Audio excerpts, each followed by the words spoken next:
Campaign concerns in the Hoosier State? Bill Tilford joins us to discuss the Indiana primaries today on The Undercurrent. What?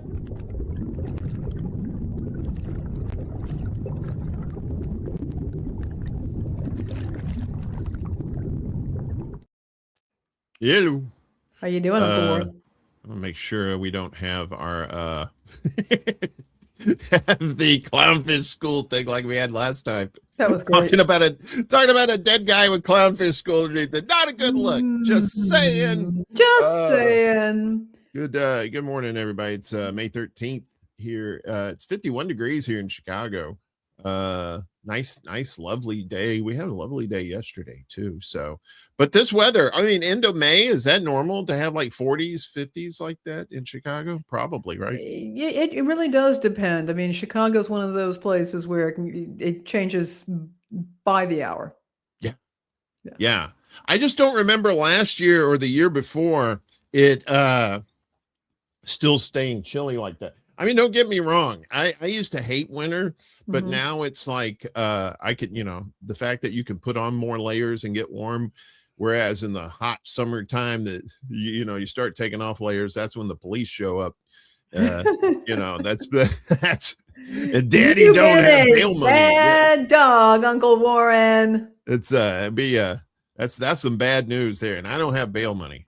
So so it's kind of nice. So how's it down south? It's been pleasant. It's actually been pleasant. The weather's been pretty temperate. You have a little bit of rain and stuff like that, but it's been pretty temperate down here. It's not gotten too bad yet. We'll see what happens in the summertime. And it gets damp down here. I'll tell you that. I'm constantly at war with dampness down here, but it's okay. It's okay.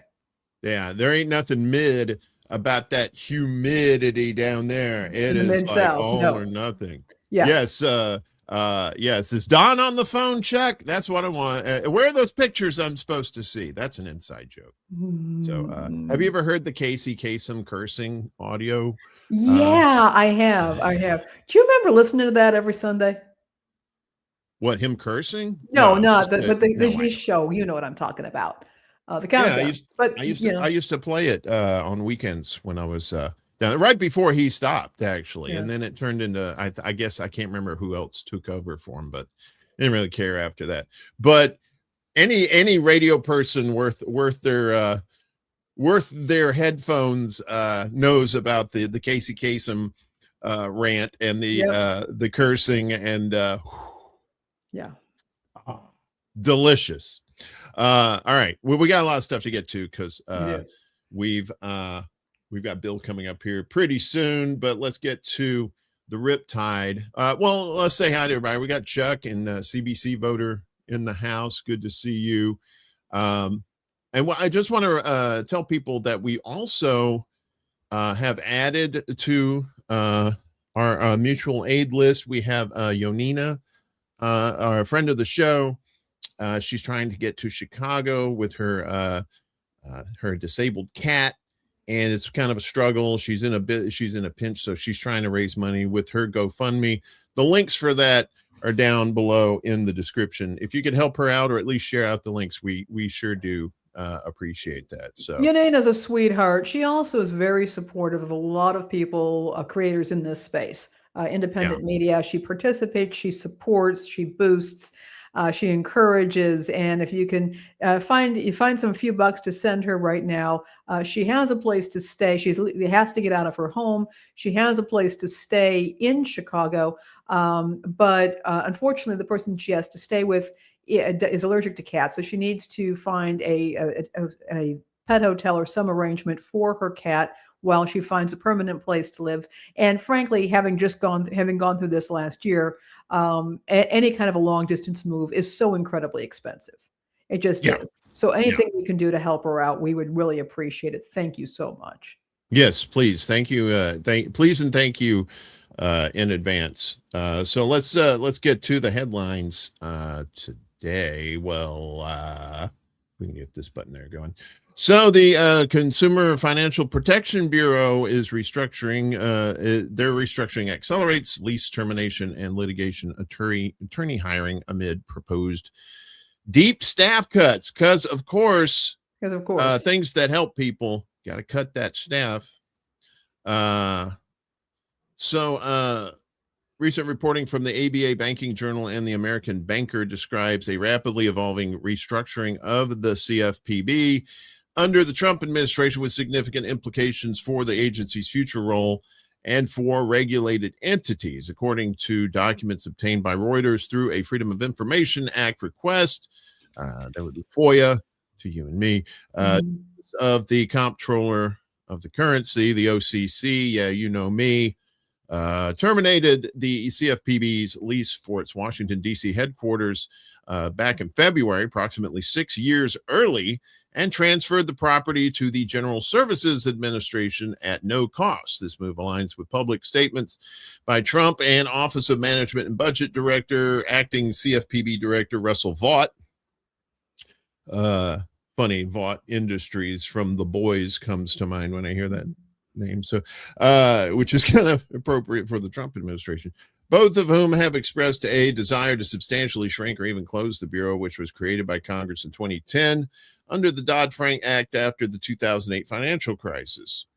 The lease termination does not itself dissolve the CFPB, but it is a concrete step that reduces the Bureau's physical footprint and underscores the administration's broader effort to limit the Bureau's size and visibility. So proposed workforce cuts remain under court review. The American Banker reports that the administration is simultaneously pursuing aggressive workforce reductions in filings with the U.S. Court of Appeals for the D.C. Circuit. Government lawyers have proposed a reduction in force, RIF, which when we were kids, that used to mean reading is fundamental. I remember that riff, yeah. I'm pulling that out of the archives. That would cut the CFPB staff by more than half, from roughly 1,100 employees to about 550.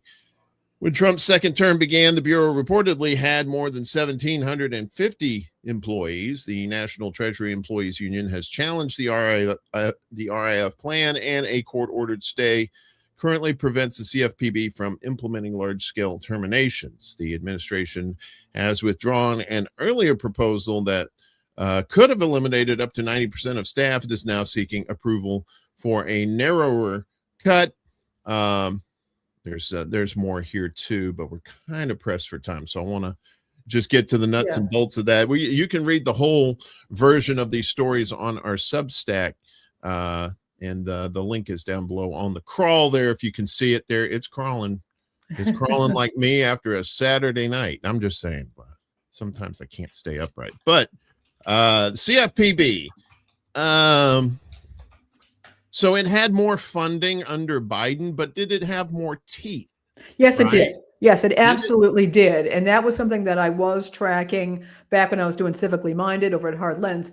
And basically it had got defanged under the first Trump administration. And it was dealing things like it was going after credit fix companies.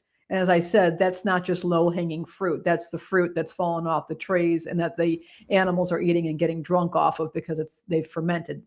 Not just animals. I'm just saying. Well, no judgment here. I like a little sip every once in a while, but please go ahead. I'm sorry. But what did happen? But yes, under Biden, it got its teeth back, and it was there was actually going after predatory loan companies. And that sort of thing. And it did give consumers an extra layer of protection, particularly at the federal level, because a lot of state agencies are underfunded. And so what we've seen is we've seen a reverse here. And they really want to crawl that back. It is worrying. It is worrying. Yeah, it's, it really had a hard time out of the gate when it first got, it was under Obama, right? That Elizabeth Warren was the one who wanted it, and yeah. It just seems like this is just one of many programs like that are getting gutted and defanged, as you say, under Trump, and it's just very frustrating that people haven't woken up to this, right? That they haven't seen that the things that actually are good in government to a certain extent are just being, 86th, right? And here we are just, but, almost $2.5 trillion for war. That's coming. And I'm pretty sure that'll get passed too. So. This is an unusual time for consumers in the U.S. We've got all of these financial tech companies out there.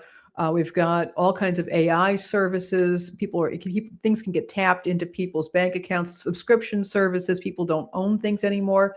It's a very troubling time, very confusing time for a lot of consumers.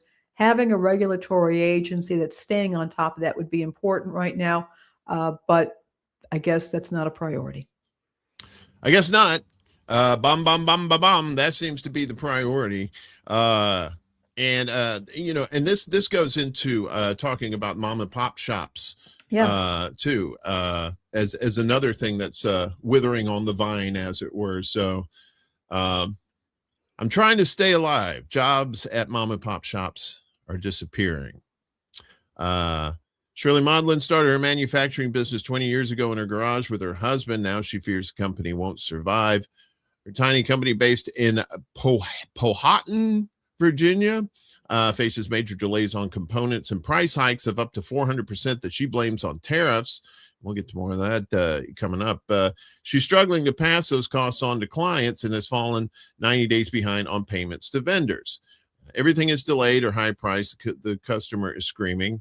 It's killing us. Maudlin, owner of 3D Design and Manufacturing, told CNN, mom and pop shops are under increasing pressure from a confluence of factors: tariffs, high interest rates, expensive health insurance, and now surging energy costs. Small businesses with fewer than 10 employees have cut jobs 13 months in a row, according to a new analysis by the Democratic staff at the U.S. Congress Joint Economic Committee. It was first shared with CNN. That's a big change from the spike in small business optimism that accompanied Trump's 2024 victory. Oh, wait, he lied about that? Wow, I'm shocked, I say with no exclamation marks.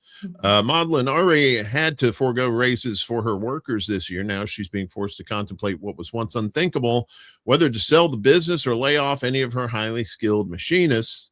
I'm trying to stay alive. I can't sleep at night, she said. Trevor Frampton owns a feed and pet supply store in Santa Rosa, California with his wife. They have been unable to pass costs on to cash-strapped consumers because he fears they will turn to larger rivals or e-commerce options instead. Now Frampton is considering letting employees go for the first time in a decade. There's something so wrong with this economy right now. My customers are buying less and they are buying down. The only option left is reduction in force, and that just makes my stomach turn. Employment at mom and pop shops tumbled by 292,200 jobs last year alone, according to the U.S. Congress Joint Economic Committee's analysis based on the Intuit QuickBooks Small Business Index. That's the most since tracking began a decade ago. By comparison, mom and pop shops lost 87,800 jobs in 2024. That's over 200,000 more jobs in a single year, more than next year. In fact, the smallest businesses cut 4 times more jobs last year than in 2020 during the pandemic, according to the data. The data is based on a sample of small businesses that use QuickBooks to manage payroll and invoices. However, a different metric from ADP that tracks slightly larger businesses, those employing between 1 and 19 people, finds an increase of 526,000 jobs last year. ADP said these small businesses have added 236,000 jobs so far this year, including 43,000 jobs in April. All right. Well, yeah, and I've seen it here in Chicago and New York. I'm probably sure you've seen it too. A lot of these really small shops closing, especially like in these strip malls and in malls in general too. It's really weird to see that the numbers are bigger for these businesses that are slightly bigger. What do you? I don't understand why that is. It could be affordability of the tracker, because ADP and Intuit, I think that they offer similar services, but to different groups of people, and maybe their price points. So that could be that where they're looking at different types, companies that have more capital. And that could be the case. That's why we're seeing that discrepancy there. But it is a real concern seeing what happens to these smaller businesses that cannot absorb even the temporary increases. If we're going to accept, and I'm not sure that this is entirely the case, but if we are going to accept that the cost of tariffs, food, energy, what all that is a temporary situation, a larger business can more often more readily absorb that. Right. That's not going to happen with the small businesses. Also, the small businesses usually are not in a position to get a whole lot of visas for international workers coming in who are willing to work for less. They don't have an HR department. They don't have that kind of a structure that would allow for something like that. And one of my other concerns, and again, you point out this is the lifeblood of a community. When you have particularly smaller communities, or even places like Chicago that are very neighborhood based, when you lose a business or two, that can have a domino effect on that entire community, and it can become what they call a bedroom community, where people just go there to sleep. They don't interact. They're not in the streets, and that hurts civic engagement. The other thing that I would also say is that these small businesses, tiny businesses, are often in a position to give people their first leg up into employment. The friend of a friend, they have a kid, maybe the kid's had some issues, or they have a friend who maybe was incarcerated, and they're in a position sometimes to give these folks a chance where a bigger company may have HR policies that won't allow for that. When that goes down in community, when people are not able to get that first job or to re-enter employment, that has a very negative effect on communities. Yeah. And you also have to figure in real estate too, because a lot of times a lot of these smaller businesses are leasing from people that, so they're at the will of lease hikes and stuff like that, and it's not necessarily an evil thing by the landlord. Maybe the landlord has the same problem. The landlord has the same problem too, because they have costs that rise as well. So they end up passing it down to the business, and then the business tries to pass it down to the customer. But in like a couple of those cases there, they said they didn't feel like that they could do that because it was just going to run them off to like bigger, like your your bigger places that have large stock and stuff like that can absorb these hits, like you were talking about. And when the business loses their lease or has to break the lease, they can't afford it. Now the landlord is scrambling because they have to weatherize and secure that place, and that's an issue. And you have a domino effect that goes the other direction to the landlord, who's now going to be in a real pickle. And again, empty buildings like that, they lead to blight. Yeah. And again, it pulls property values down, because property values are assessed in part on the value of other buildings and structures. Right. So the whole neighborhood, there goes the neighborhood, as they say. Yeah, because it's not just the building. If you've got a building, it's almost like in one of these HOA communities too for housing. It's like they always tell you, oh, well, you can only have this, you can't have that, because then you're going to drive our property values down, that kind of thing. So it's, that I don't like the way that works, but that is the way it is right now. So let's check in with Chuck up in space and his friends, Starlink up there. New Starlink policy requires passport check live portrait for international use. Let's get all your data right off the bat. So if you use Starlink outside your home country, you may be required to provide your passport details or risk having SpaceX suspend your service. Didn't see this coming. Anyway, what happened? Starlink.com has been updated to mention a new travel registration policy that appears to apply to all customers using satellite internet service internationally.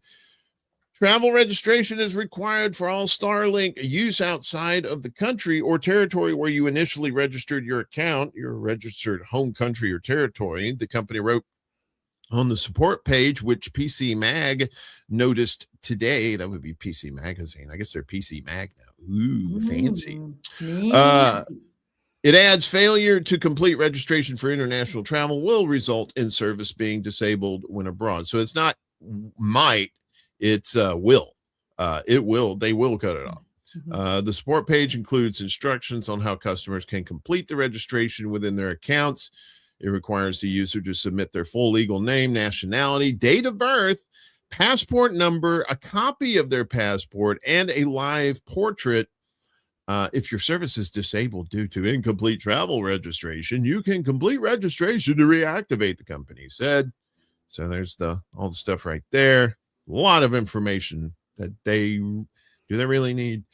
This comes after we spotted Starlink, several Starlink subscribers posting about receiving a red banner pop-up asking for passport details and live portrait verification, which involves using the Starlink app to snap a selfie. The registration needs to be completed in 25 days or the Starlink service will be deactivated. The pop-up said, since last year, SpaceX has required customer verification in some markets, including countries in Africa, citing local regulations. But lately, the company's pop-up has been appearing for customers and travelers who say they're based in the U.S. and Canada, too.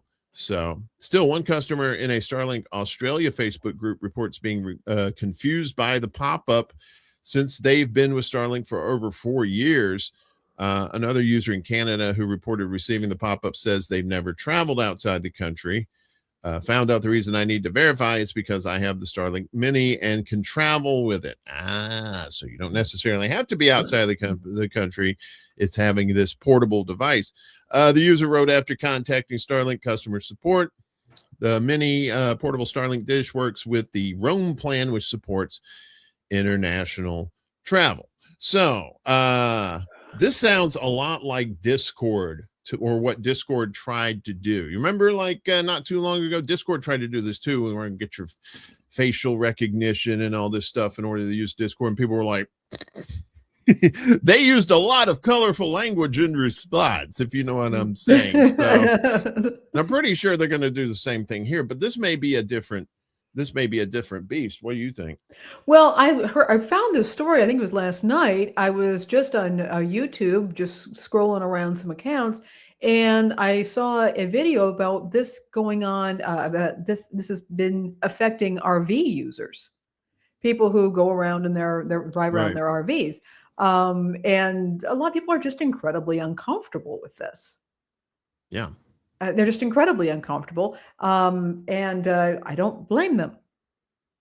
Yeah. It just seems like an overt attempt to get people's data.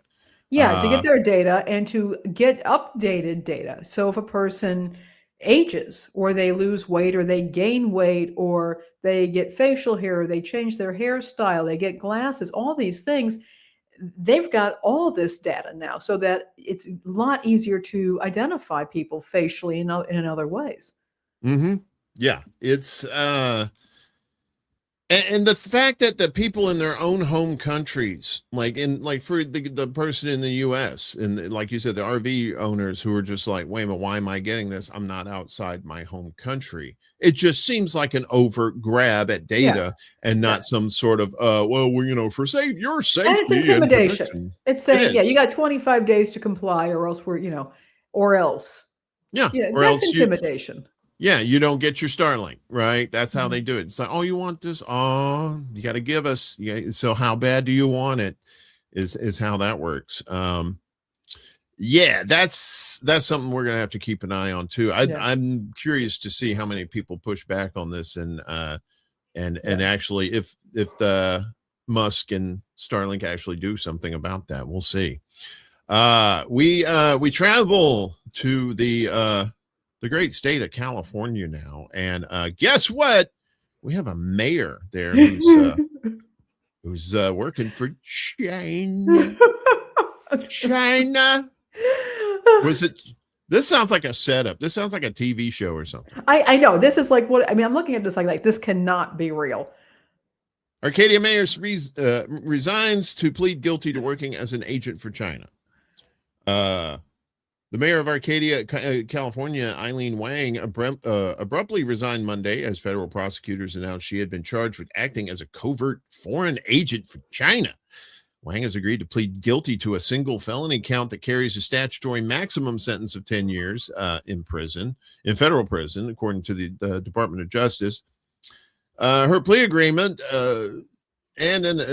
according to her plea agreement, Wang and an associate, Yoninah, Mike's son, worked on behalf of the People's Republic of China to promote the PRC's interests through propaganda efforts. Among their platforms was the U.S. News Center, which purported to be a news source for Southern California's Chinese American community, according to the Department of Justice. In one example from June 2021, prosecutors said PRC officials contacted Wang through encrypted WeChat messages to deliver pre-written news articles. One PRC drafted essay published in the LA Times stated, "There is no genocide in Xinjiang. There is no such thing as forced labor in any production activity, including cotton production. Spreading such rumor to defame China, destroy Xinjiang's safety and stability, weaken local economies, suppress China's development." Minutes later, Wang posted the article on her own website and responded to the PRC official with a link, as did others in the group chat. According to the DOJ, a short time later, the PRC official replied, "So fast, thank you, everyone. The Chinese government has been accused of carrying out genocide against ethnic minorities, predominantly Muslims, in the Xinjiang region and of imposing forced labor." In August 2021, federal prosecutors said Wang and 3 other members of the WeChat group shared links to the same article on their respective news websites, news in quotes there, and again received thanks from the PRC official. In November 2021, prosecutors said Wang coordinated propaganda articles with a high-level member of PRC intelligence who had a direct line to Chinese President Xi Jinping. According to court documents, that official, John Chen of Chino, California, pled guilty and was sentenced to 20 months in federal prison for acting as an illegal agent of the PRC and conspiracy to bribe a public official. Sun, meanwhile, received a 4-year federal prison sentence after pleading guilty in October last year to acting as an illegal agent of a foreign government. Wang was expected to make her first court appearance this Monday. So, okay. So I have a question. Yeah. Because I'm very skeptical of things. Was this lady legitimately spying for China, or was this some sort of organized propaganda thing to make China look bad? It could go either way. That's the world we're living in. Yeah, especially in recent years, how a lot of us have become ultra skeptical of things being true or not. I have to say, this sounds like too easy of a slam dunk to point at China and say, "Oh, they're infiltrating our United States." I mean, it's possible. I have no doubt about that. Anything's possible like that. It just seems like in our current air of propaganda that we've been swimming in for some time, it sounds a little shady. It could be either. I mean, it could be. I mean, look, countries spy on each other. They spy all the time on each other. So it could very well be that this is what was happening. It could also be that she is, shall we say, the fall lady who's being propped up by some covert, covert organization in the United States to make China look bad. This is where we're at. Yeah, we don't know. How do we know? I would say probably about 6-7 years ago, I'd be like, "Oh, wow, that's crazy that China is able to do that." And nowadays I'm like, is China really doing this? That sort of thing, because like we said, we've been lied to so many times by our own government. We just simply don't trust them. We just don't trust them. Anybody who's ever looked at stuff like MK Ultra. Yeah. And that people cite it as a conspiracy theory. It's been valid. It's been verified. Yeah, it's been verified. And speaking of conspiracy theory, I don't know if you remember the Mel Gibson movie from several years ago, where it turned out that he was so paranoid about everything. And turns out he was right. I bet a lot of those people are looking at that movie as like a documentary these days. You know, like, wow, yeah, because there are people who predicted stuff and they're like, you're crazy, and you're like, and nowadays you're like, wow, they seem like Nostradamus at this point. So I am working to get our guest in here, Uncle Warren. I'm going to quickly go on. Okay, there he is. We see him. We see him now. Thank you. Okay. All right. We're going to get to you in just a second, Bill. We got a couple more stories and we'll get out of here. We'll get you in here. I mean, so let's move on here.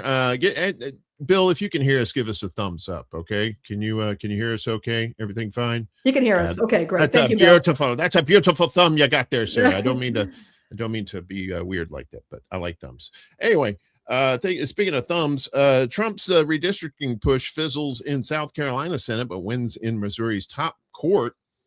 So I just wanted to go over these two, kind of get us like a little bit of what's going on with what's going on elsewhere around the world. I don't know where my story went. It's a conspiracy. I think Chanda did it. Oh, I think this is one of those just video things. That's fine. Which is fine. Because we can so it's going on. We can say at least that it's going on in South Carolina Senate. And we can also talk about what's going on in Alabama too, as is the Supreme Court there. As the Supreme Court clears the way for Alabama Republicans to pursue a new voting map as well. So the SCOTUS cleared the way on Monday for Alabama Republicans to pursue a congressional voting map more favorable to their party ahead of November's midterm elections. The latest fallout from the court's seismic voting rights ruling. The justices lifted a lower court's decision that had blocked state Republicans' preferred map as racially discriminatory and for illegally diluting the voting power of Black Alabamians. And this is what was similar that was going on in Louisiana too, as well. So a lot of these southern states are starting to feel this. And you know what? Let's go ahead and get to I can find the thing. There we go. Let's go ahead and get to the catch of the day here, and bring Bill in here. See. Hey, Bill, good to see you. Hi, how you doing? Is the audio okay on your end?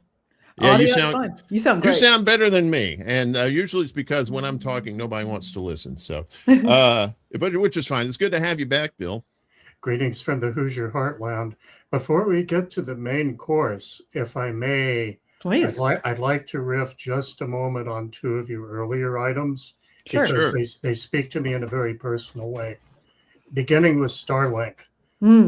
I also happen to be the secretary of the Wabash Valley Astronomical Society, and I'm feeling a little bit of schadenfreude regarding the Starlink story because we aren't fans. Starlink photobombs astrophotographers. Okay. This gets better. As Lainey well knows, I'm also into shortwave radio, and the existence of services like Starlink were part of the rationale for defunding terrestrial shortwave radio broadcasts. Oh, they have internet now and we can get it to them even when internet's bad and even when governments won't fund it. There are guys like Elon Musk out there to provide services. Well, turns out there's a catch. So let's say you're in Iran right now. Iran's regular internet is down, mostly. Not 100%, but mostly. So what you going to do? Yeah. The other item on our California mayor there, a dirty, not really a secret, but something we've sanitized about early American history, is that if you go into post-revolutionary Kentucky and its surroundings, at that point in time, a lot of what today are considered honored patriots were diddling around with Spain with a possible view towards separating from the Confederation and affiliating with Spain. There, again, they don't teach you that in grade school anymore because it's kind of counter to the narrative that they're all patriots. But if you go back and say, read the original documents and early 1800s histories, it's all there. Let's fast forward now. Remember who Spiro T. Agnew was? Oh, yeah. Yeah, that's Nixon's VP. Yeah, his career got even dirtier after office. Oh, that's a shock. Imagine that.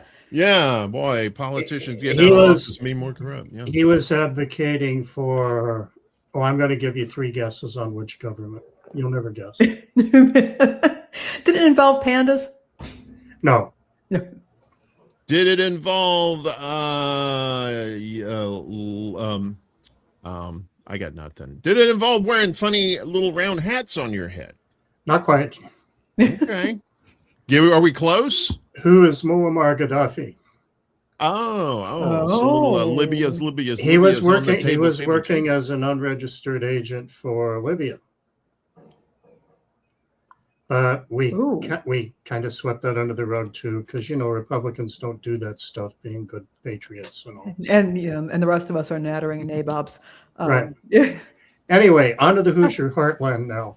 Yes. I was a Chicagoan for 4.5 decades, but grew up where I now live and came back for family reasons. I went to Chicago in the mid-'70s, at which point in time, I was living in what was then the 2nd U.S. Congressional District for Indiana. I'm now in the 4th. Redistricting does happen. It does happen naturally. But just to set the table on what the political environment was and is like, at the end of Nixon's term, my 2nd district U.S. representative was Earl Landgrebe, a Republican, who not only was the last holdout for Nixon, but the day before Nixon's resignation, when Landgrebe was asked about where he was going to go, he famously said, "My mind's made up. Don't confuse me with the facts." Yeah. He did lose a subsequent election in the anti-Nixon wave. Now let's fast forward, and we're going to talk about the state generally, but I want to start right in my geography because some of the most dramatic stuff happening in the state is happening right around here.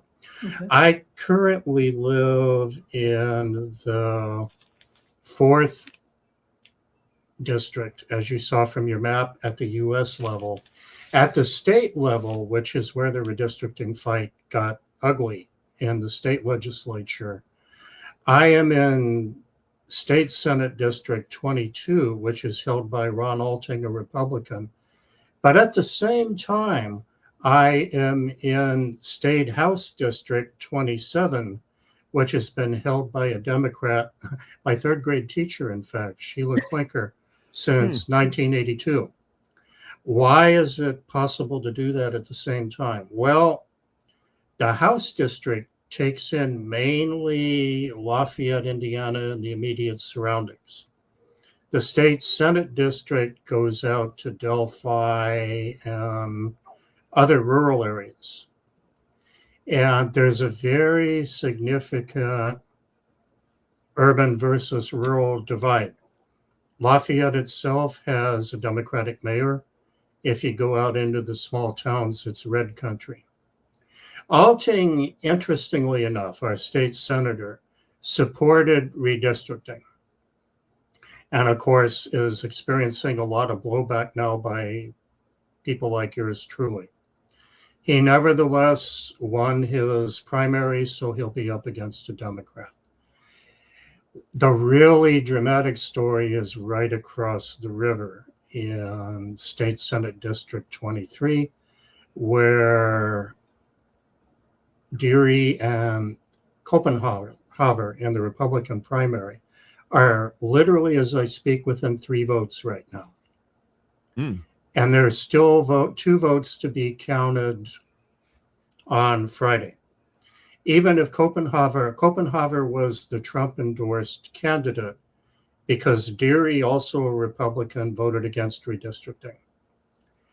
Now, doing that urban-rural divide again, Deary's main base is West Lafayette, Indiana, which is where Purdue is located.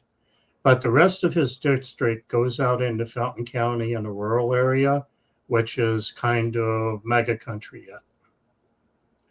And right now, Deary's ahead by 3 votes. Even if the 2 votes go against him, he still at the moment wins by 1. But what do you think the odds are that there isn't going to be a recount? It's going to happen no matter which one of them. Well, again, it will be called for Deary, but I don't see a recount not happening. Copenhagen is a real serious red meat MAGA. And to give you a feel for how ugly it got statewide, all but one of the other Republicans that voted against redistricting was successfully primaried by outside money, all of them. And not just a little money, a lot. If you go back to the 2024 election, it's always hard to get exact funds on any of this because there's always dark money around the edges. But rough expenditures in 2024 were about $500,000. Okay. Depending on how you count, in this primary season, it was between 12 and 13 millions dollars. So we're literally talking almost 24 times. And the majority of that was out-of-state money and mega money specifically. Act Blue wasn't posting up because that wasn't the primary of concern for them. And there weren't Republican for Sanity PACs either. Now, here's where it gets even more interesting. During the very acrimonious debate where the House did the wrong thing and the Senate did the right one, there was a vague reference to the state constitution, but it never got the kind of play that it should have at that point in time. I'm going to read to you, if you'll bear with me, the actual wording of the Indiana Constitution as it is right now. And we're going into Article 4, Section 5 regarding the legislature. The General Assembly elected during the year in which a federal decennial census is taken, hold that phrase, shall fix by law the number of senators and representatives and apportion them among districts according to the number of inhabitants in each district as revealed by the federal decennial census. The territory in each district shall be contiguous. Now, as states go, Indiana is not North Carolina. We don't have these bizarre razors and snakes. But the proposed new map would have come down pretty hard on Senator Deering, and there would have been little octopus-like tendrils between his district and the one I'm living in. But the important phrase is the following. The General Assembly elected during the year in which a federal decennial census is taken. Now, our state senators have 4 years, but our state representatives only have 2, and therefore the General Assembly lasts for 2 years, which means that the last census having been taken in 2020, there needed to be one by 2022. And there was, in fact, one in late 2021, a little later than usual because the census numbers were out a little later than expected. Right. But one could argue that it's unconstitutional for this last General Assembly to have even taken on the task because they weren't elected as a body in the year that the census was taken. Hypothetically, if the redistricting proposal had passed in the state Senate, it all probably would have ended up in the court system here. And if for some reason the legislature takes another run at it before November, I rather anticipate that the Constitution will be pulled up a little more forcefully. To be honest with you, it baffles me why it wasn't brought more earnestly into play, but for the fact that we seem to be ignoring much of the Constitution at the national level. And if a president can go to war by passing Congress, I guess it's not a big surprise that a state legislature can try to redistrict by passing the state constitution. Well, it just seems obvious that this is just a ploy because they know the Republicans know they're going to lose the House and Senate in November. It's almost a foregone conclusion. I mean, yes, anything can happen between now and then, but between the redistricting, and then you also have the new head of ICE who's talking about putting agents out at voting precincts. It seems like they're pulling out all the stops to do this. Like I said, they're doing this in other states too, Louisiana, Alabama, and other places too. Is there any recourse as to like what the people can do? Can they fight back, or is once the Supreme Court makes this ruling, is that it? I'm going to have to parse your question a little bit to please do, because I sure correctly. Let's begin at the state level. Let's assume that a redistricting reattempt were to happen and happen successfully, which I doubt. I think in Indiana that's remote. If the Indiana State Supreme Court said it's okay, I think we would be stuck. And unfortunately, in the sense of what the courts do, that's true with the electorate as well. I'm going to put my political hat on at the moment. It's no secret that I've long to believe personally that the last best hope for having anything that even pretends to be a republic involves tearing up both major parties. They really have become like professional wrestling. Yeah. And they each have a pitch for her. Mm-hmm. But it's a little like light beer from Miller or Pepsi versus Coke. Right. You're still drinking swill. Yeah. But what's different now in 2026, I think, is we have a near enemy and we have a far enemy. Mm-hmm. Both of them are enemies. And I used to say, look, to hell with all that, vote independent of your choice because it's the only way out. But now we really do have a near enemy, and that's the GOP. And what converted me is the fact that state politics here has become nationalized. Mm-hmm. My state senator has nothing to do with whether we're in Iran or Venezuela or Cuba. But he's expect to toe the Trump line, whatever it is. And for that reason, the GOP has become the near enemy. In the longer run, we need to get rid of both of them. Mm-hmm. But at the moment, I would say anybody that's wearing that nasty red hat, regardless of how likable they are otherwise, if they're in lockstep, they are the near enemy. But the blue wave is not going to magically save the republic.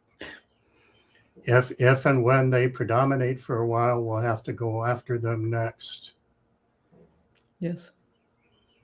Oh. Well, and it was the Democrats who served up Trump twice on a silver platter. The Democrats made Trump. Let's call a spade here. Mm-hmm. The Democrats made Trump thinking he'd be easy to beat.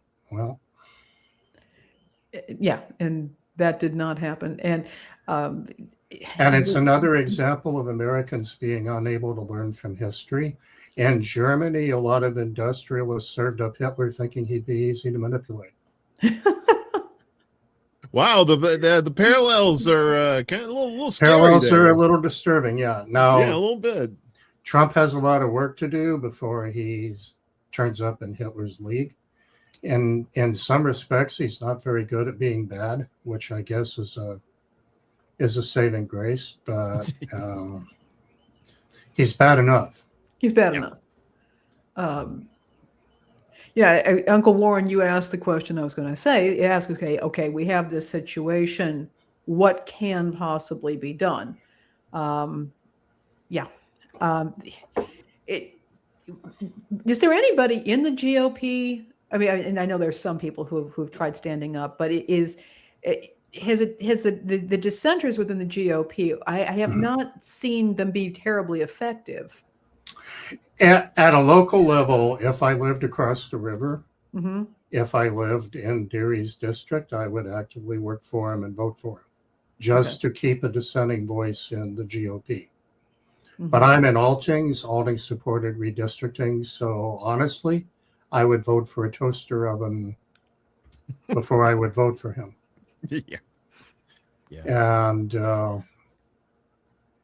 following that strategy, we're almost guaranteed to get some people in office we aren't going to like. They'll be too liberal. They'll be too vegetarian. They'll be too something. No offense to vegetarians. I'm just saying somebody will have a reason not to like who comes next, but they're your next target. Yeah, well, it's because these two parties they have a stranglehold on who is allowed to run for these offices, right? Like like you say, of course, a lot of people, 40% of the country considers themselves independents, right? Yet it takes a near biblical miracle to get them on the ballots in these states. And that's not just because of Republicans, it's because the Democrats are trying to keep these independents off the ballots because they're afraid of splitting the vote. And of course, that means splitting their money, because we both know that the DNC and the RNC are big fundraising machines and not necessarily political machines, because they both always out there. They're always causing trouble, saying, oh, he did that or she did that. Come on, you got to give us some money so we can fight back. I mean, yeah, it is. It's wrestling. It's a kayfabe, right? Well, if somebody made me Solon, and Solon in ancient Greece had sort of a deal with the Athenian people. He would lay down some laws and he would leave Athens for 10 years, provided that there was an agreement not to change anything that he wrote. And consequently, if I had that power, I would do a few things. One of them is there would be mandatory physics education in the school system. I'm sorry, civics. Did I say physics? Civics. Physics we probably need physical as well. Yeah, probably. But civics, yeah, you're right. Yeah, I remember civics. I remember taking civics. It just disappeared from the schools, right? It became social studies, and with it became a disinterest in the Constitution and what's in it and why it's there. I would actually be in favor of it being necessary to pass a Constitution test, enabled, maybe a little like driver's licenses. When you turn 18, you have to pass a test demonstrating a basic knowledge of the Constitution. Now, Illinois has that, or at least when I grew up, Illinois had that rule, and you had to graduate from middle school, 8th grade, and you had to pass it in high school to graduate, and from university. But that wouldn't help if I, say, moved in from, I'm talking about voting specifically. Yeah, okay. If I moved in from, say, Michigan or Wisconsin, that wouldn't, that wouldn't do that, right? Yeah, I'd say and that would have to be done at the state level, because ultimately the states determine who gets to vote and who doesn't. Right. And then and renew it, say, every decade. I would have no problem with that. I would have no problem with that at all. I have a number of things. Actually, I think that everybody should be required to take, for what it's worth, an emergent disaster preparation course as well. It's about being a good citizen. We're talking about civics here, and I don't want to go too far afield, but I think that coming back to the idea of civic responsibility is critical. But I also think that if people feel like their government does nothing for them but penalize them and tax them, they may not feel that they have any civic responsibility. And that, in my view, does rest with the government that says, okay, we're here for the benefit of the common good. And I think a lot of people aren't feeling that. Yeah, that's a fair observation, I think. Yeah, and also too, you have this kind of, I don't want to say misinformation, but just this misunderstanding about the parties themselves, right? That really, I mean, some people knew already, but a lot of people didn't know until some of Bernie Sanders surrogates took the DNC to court to find out that these political parties are private entities. These are not part of the government apparatus. These are just two private organizations that take part in the voting process, right? So when you hear people, well, my only choice is Democrat or Republican, it's very frustrating. It's like, no, you have other options, and they can choose whoever they want as their nominee. So is there a really democratic little d process within these parties? Of course not. It's all back rooms and cigars and whatnot. Yeah, of course there's voting. They count the tally and stuff like that. But, they can be manipulated. I don't think a lot of people understand that. And I think that education needs to be had too. Yeah. If you go back to the very beginning of things, our founding fathers were actually frightened of what they called factions. They didn't use the word party. They used factions. And they tried everything they knew how to prevent them from emerging, and failed almost immediately, human nature being what it is. But it really would be better if we can't have 0 parties. It would be better to have 10 of them. It really would. Yeah. Would it be harder to get laws passed? Absolutely. But isn't that kind of the point? Right. Yeah. I think about what people don't understand about European countries that have parliamentary systems, and the idea of coalition building, which you have to do in many cases because you have multiple parties and sometimes you can't get everything through. So guess what? People have to sit down and talk, and they have to work on these things. I don't think that people in the U.S. understand what a prime minister is, or the fact that there are shadow cabinets. And I think some of this stuff could actually serve us very nicely. I'm not saying a complete overhaul of our system, but I think that we're not aware of that and how it works in other functioning nations. Yeah, I'm not even sure. While our Constitution would probably benefit for some amendments, I don't think that would even matter that much until and unless we can restore respect for it, which we don't have at the moment. We don't have. Yeah. I was going to say, I think people in this country know more about prime memberships than they do about prime ministers, and that speaks in and of itself. So yeah, I guess is there any hope or is this just going to keep going? Do you think this is just going to happen in other states too between now and November? Or I mean, what do you think? Well, Alabama has already reared its ugly head. Virginia's at risk. Yeah. Will any states jump up out of the middle of nowhere this late in the game? I think that's going to come down to the numbers. If the Republicans perceive that they're still on the losing end of the stick, they'll keep shaking the tree until something pops out. If they feel they have a margin, then things might settle down. We'll see, I guess. You go ahead, Bill. Not to be a downer, but I do a certain amount of book at bedtime stuff. And something I've done at bedtime over the last year is go back and reread some of the old masters like Montesquieu, Rousseau, just to see how it lands at my current age and experience compared to when I was in my 20s and still had a more idealistic view of the world. Technically, we're too big for any of this to work. Yeah. And we also have the wrong kind of economy. It's hard to take a people that's taking orders basically 8 to 10 hours a day. And if you're a corporate employee, that's probably what you're doing. And then have them step away from that and magically turn on their independent free thinker switch. Because you sort of get accustomed to authority. Yeah. Yeah. But the same manifest destiny that made us big also doomed our prospects toward being more democratic rather than less, small d.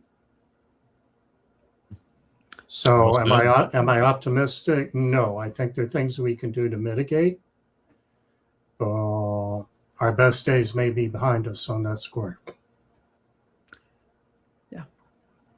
Yeah. That's not to say we shouldn't try. We should.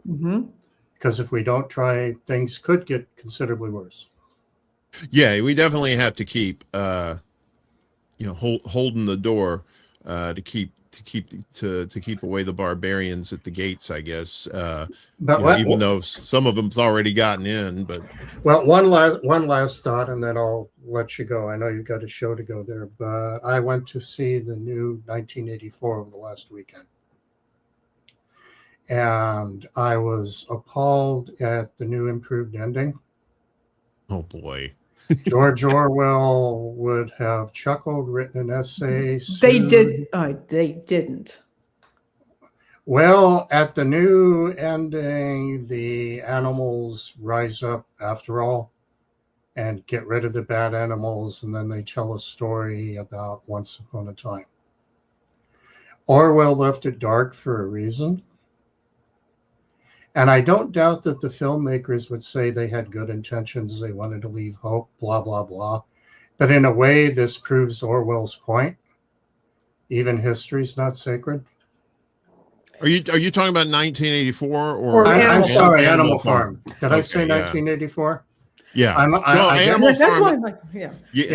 I know, but I know they had remade Animal Farm recently, and I was very afraid to watch that because of probably for the reason you just said.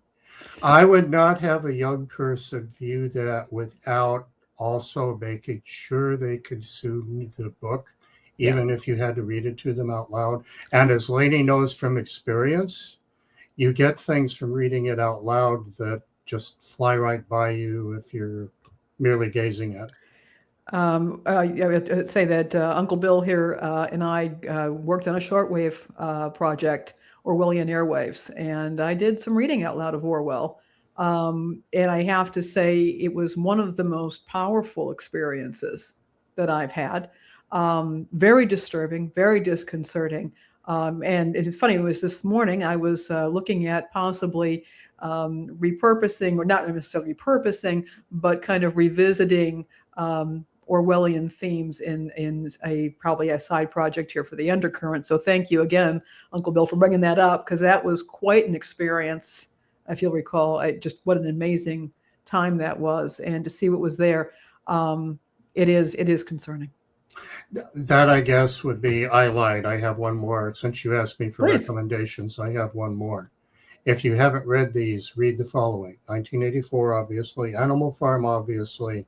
But also The Space Merchants. The Space Merchants is a science fiction book written in the 50s by Fred Pohl and Cyril Kornbluth with a K. It predicts a future world where there are governments on paper, but everything's actually run by mega corporations. And the most prestigious occupation in that world is advertising copywriter, which we would know as spin doctor in our modern life. Right. I'm recommending that one because you will see things in it that at first will make you laugh, but then you'll look around you and go, wait a minute.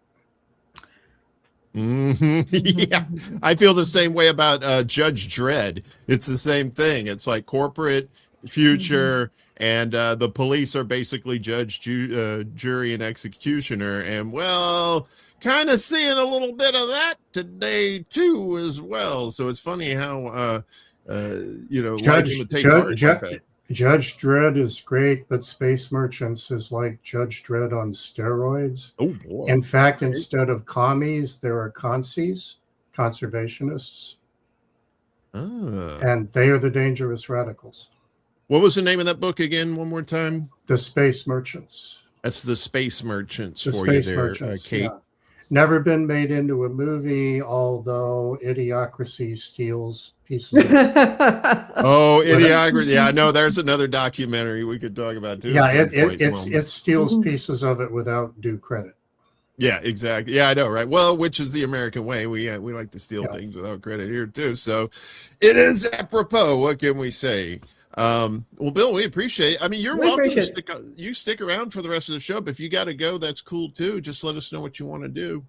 I can hang, but please, love it. Back to you. Also, folks, if you check out our show notes, our Substack, we do have a link. Bill has a wonderful, does some wonderful music stuff, and you can check out that for links and information about Bill, but also about the topics that we're discussing today. And I'm going to share once again our link tree, which has links to everything that we do. And you can also find those show notes, a link to our show notes below the video, wherever you're watching. Yeah, in fact, I'm doing Persian classical music on one of my shows this week. Ooh.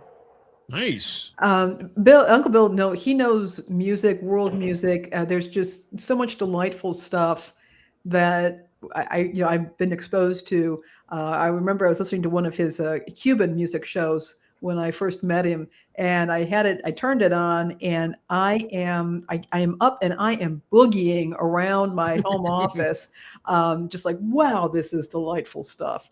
So if you're interested in learning more about music, do check out his website, because we do have it linked in the show notes. It's hard to stay still with Cuban music. That's for sure. Even your old fuddy-duddy like me, who only does the robot whenever he does dancing, and that's usually after I've had a couple of cold ones. But a couple. Couple in quotes there. Well, if you're going to stick around, we're going to put you to work here with some commentary. Let's get to the recurring tide, where we look at stories we've been covering. And this to me, this goes as far as like surveillance is concerned, not government surveillance, but more like private surveillance, as Netflix has been sued for spying on children. That doesn't sound creepy at all. Asterisk, yes, it does. Texas Attorney General Ken Paxton has sued Netflix, accusing the streaming company of illegally spying and collecting data from users and their children without their knowledge or consent. In a statement published on Monday, Paxton characterized Netflix as a, quote, logging company that records and monetizes customers' behavioral data and occasionally streams movies. The lawsuit filed in Collin County, Texas on Monday cited past promises by Netflix executives not to exploit users' personal data for advertising purposes. However, despite promising privacy, the company allegedly mined information spanning customers' viewing habits, preferences, devices, household networks, and application usage, according to the complaint. After building its customer base, Netflix allegedly began to sell user data to commercial data brokers, raking in billions of dollars annually. The lawsuit also focused on children's accounts, which Netflix encouraged customers to make.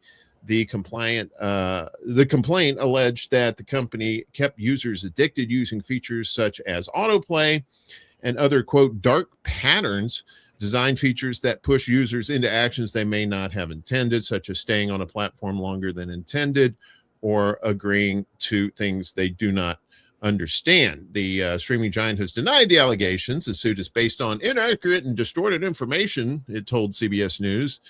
Netflix has steadily declined in market value and share price since peaking last year. The company has also increasingly faced accusations of pandering and woke bias, including from public figures such as SpaceX CEO Musk. Well, take that with a grain of salt. Last October, the billionaire called for users to cancel Netflix for the health of your kids in response to an animated show aimed at children 7 or older, featuring a trans character, of course. So, our streaming services, are we scared of them now? Are they Big Brother too? I remember when Netflix used to send you DVDs in the mail. Yeah, no data collection there except your address. Well, they knew what. Well, they were data collection. They knew what you were signing up for. When you request them, you set up a queue of the videos you wanted to. But I remember that that's what it was. They weren't actually monitoring your how much you were watching. Right. Because they really couldn't. I mean, they could monitor what you were watching, but they didn't know how long you were doing it. And it definitely, there was no autoplay into something else. The autoplay has always irritated me. Yeah, I always turn that off.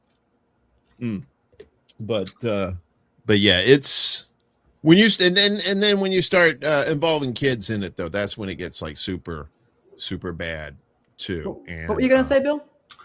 Netflix actually had a near-death experience, financially speaking, almost 20 years ago. I think it was like 2007.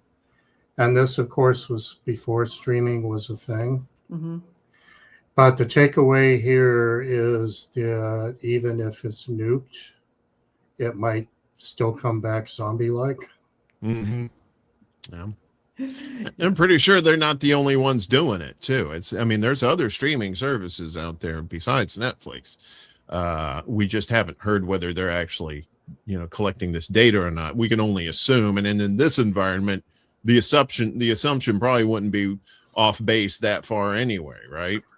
Oh, there are some television sets now, if that's your viewing screen of choice, that are literally neo-Orwellian. I remember there being a Samsung model that came out a few years ago where, in a manner of speaking, the TV set watched you while you watched it. And for that matter, my Xfinity remote control, I can control by voice. Right. But that's going through a router. The information ferries, not hand walking that over to my device. Right. Exactly. And what goes into the router goes to the company. Yeah.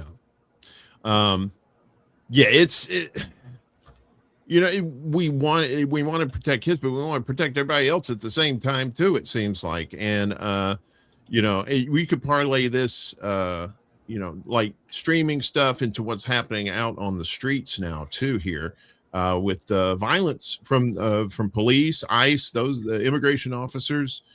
As kids are being harmed by tear gas, pepper spray under Trump, there could be long-term consequences. This is from ProPublica.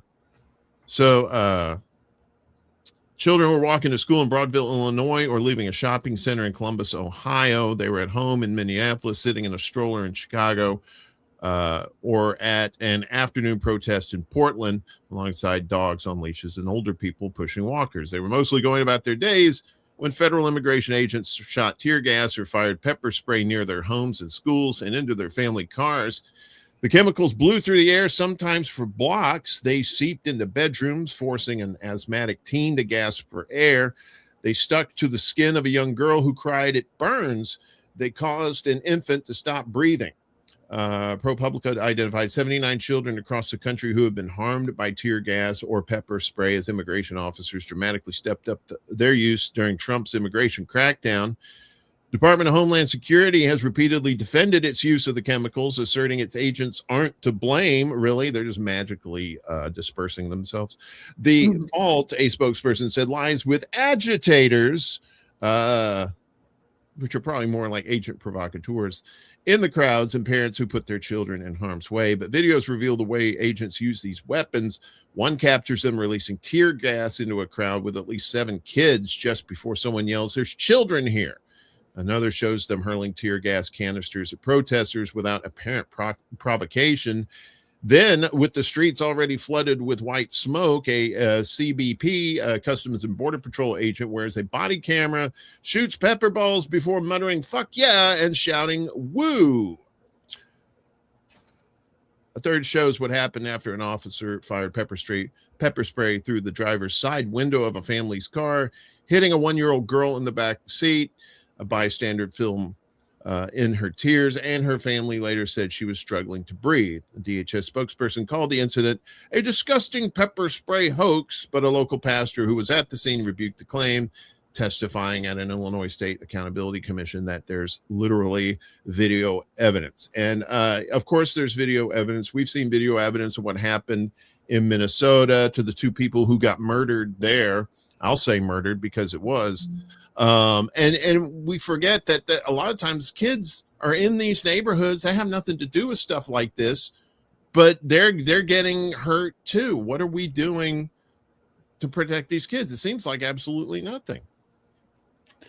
Yeah, I'm always concerned about people bringing their children to organized protests, but in some cases, these protests have sprung up because people perceive ISIS coming in and kidnapping their neighbors, and in some cases, people still have to function in neighborhoods. They still have to walk down the street. They're moving around. Kids go to school. Parents go to work. They're visiting. They're shopping. And I think that the ProPublica report here, which is something that ProPublica I think does a pretty good job with, is letting people know that there are consequences that go beyond the adults. That there are kids, and if you're considering a response, if you have to consider the impact on everybody in a setting. And maybe that has not been happening, or maybe they have done this and they're trying to use that as a deterrent. I'm not sure. Yeah.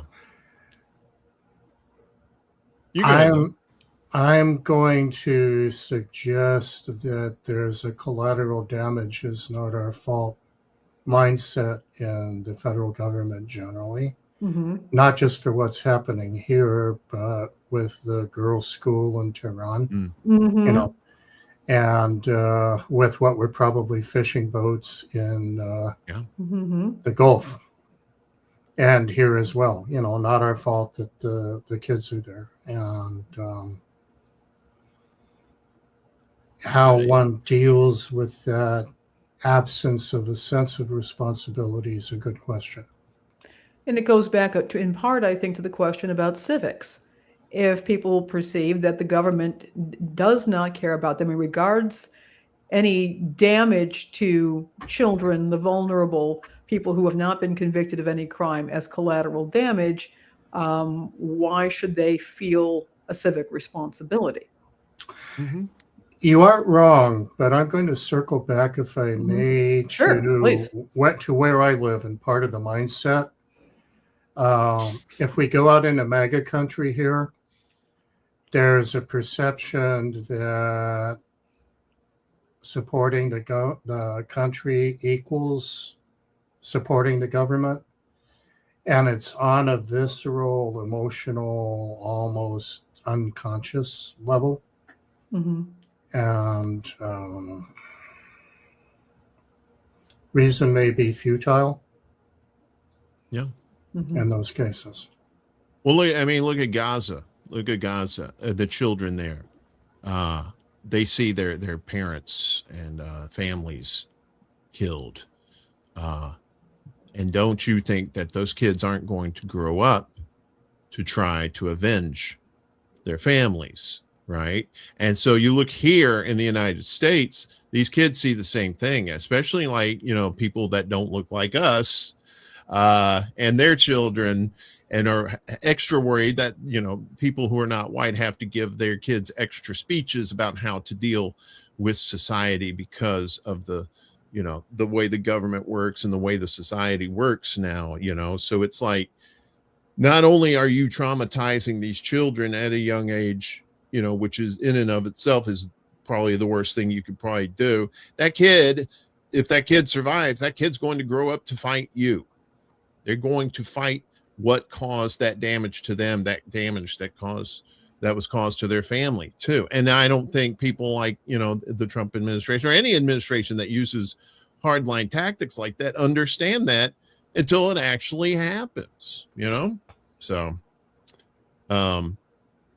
it's I don't have kids myself, but I worry about the children in this world. I really do, especially because of who might be influencing them too. Because a lot of times, God love the parents that are trying to put food on the table, keep a roof over the head and stuff like that. And then they have to deal with this, extracurricular bullshit of having to deal with ICE of all people, or even just regular police that are militarized and are not acting like that friendly cop that was once talked about decades ago, So, well, let's move along here. We're going to get to something more fun. Tariffs.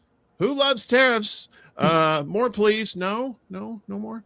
So steel tariffs are harming tin can makers and lifting food prices. See how that works? The cost to put food in cans remains high because manufacturers must still import steel from overseas. U.S. Steel plans to reopen a tin plate factory. Ooh. The simple tin can is proving to be one of the toughest tests for Trump's tariffs. Just over a year ago, Trump imposed high tariffs on steel to try to stifle imports of the metal and bolster domestic production. But imports of the kind of steel used to make cans surged in 2025, and American can makers say they will remain heavily dependent on foreign supplies, now made more expensive by the tariffs for a long time. We have to import all this tin plate, said Scott Breen, the president of Can Manufacturers Institute. Pretty sure he's a can-do kind of guy. Sorry for the rotten egg. Referring to the thinly rolled steel that is coated with tin and used to make cans. There's not any more being produced here than there was before. The Institute is a trade group representing some of the largest can makers in the United States. Unlike some of Trump's other tariffs, which have been overturned by courts, the steel levies have strong legal standing, according to scholars, which means they are unlikely to go away anytime soon. They were imposed under a national security provision called Section 232 of the Trade Expansion Act, and at 50% are higher than many of Trump's other import taxes.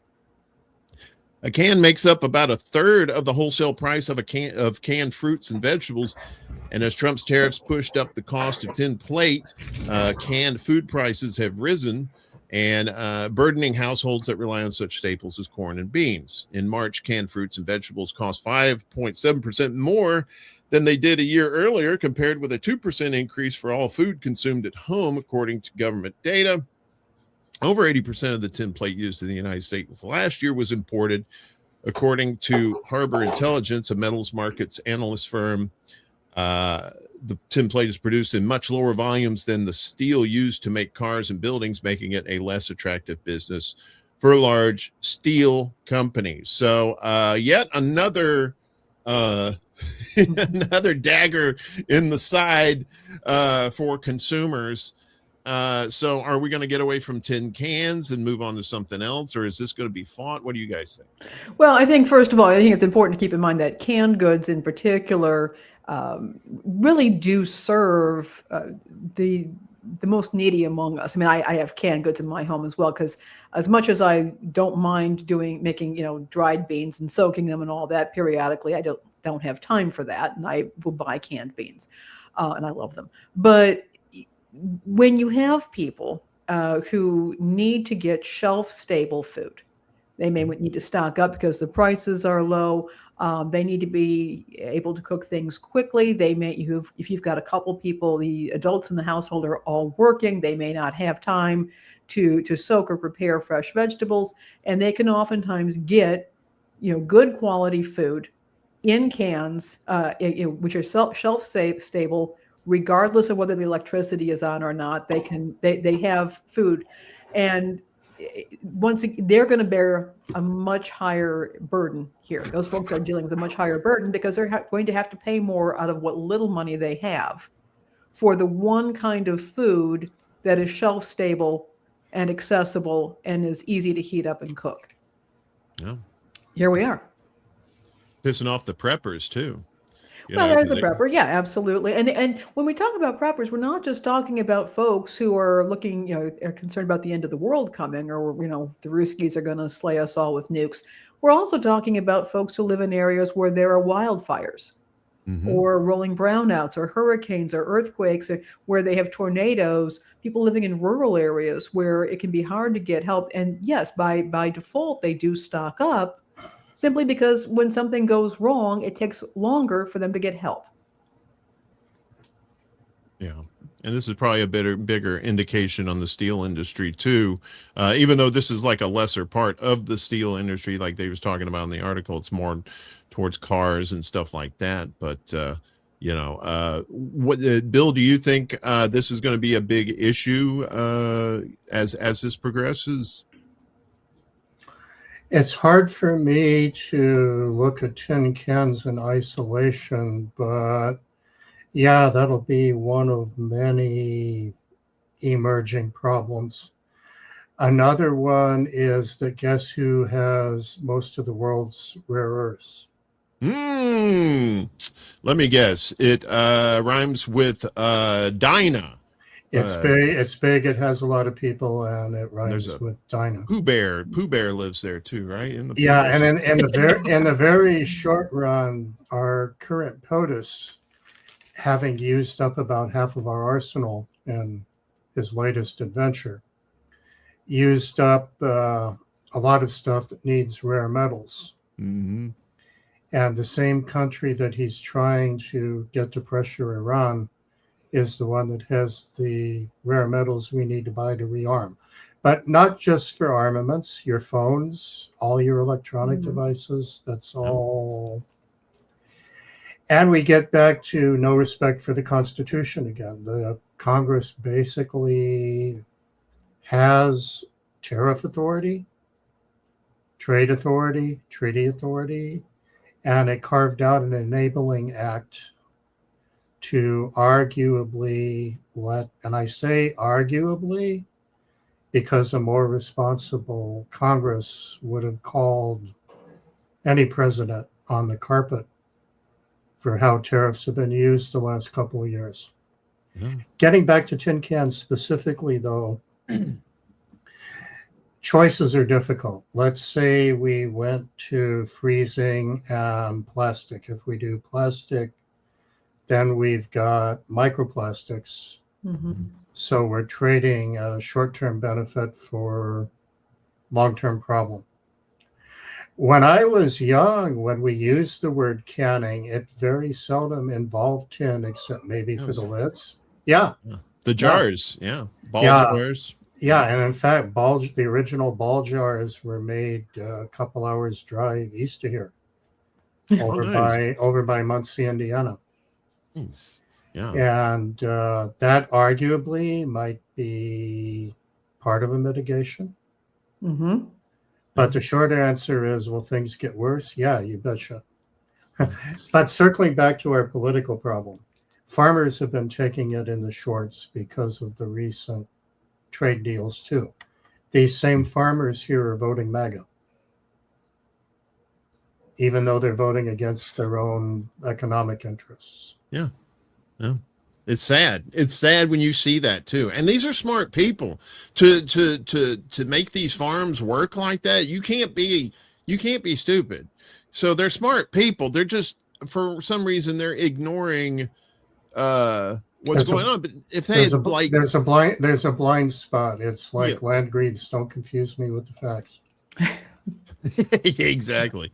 I was going to say, without the phones, we could go back to the two cans with strings for our phones, but then now we can't even have the cans. We can't even have the cans. That's why we can't have nice things. Well, speaking of tariffs, or nice strings.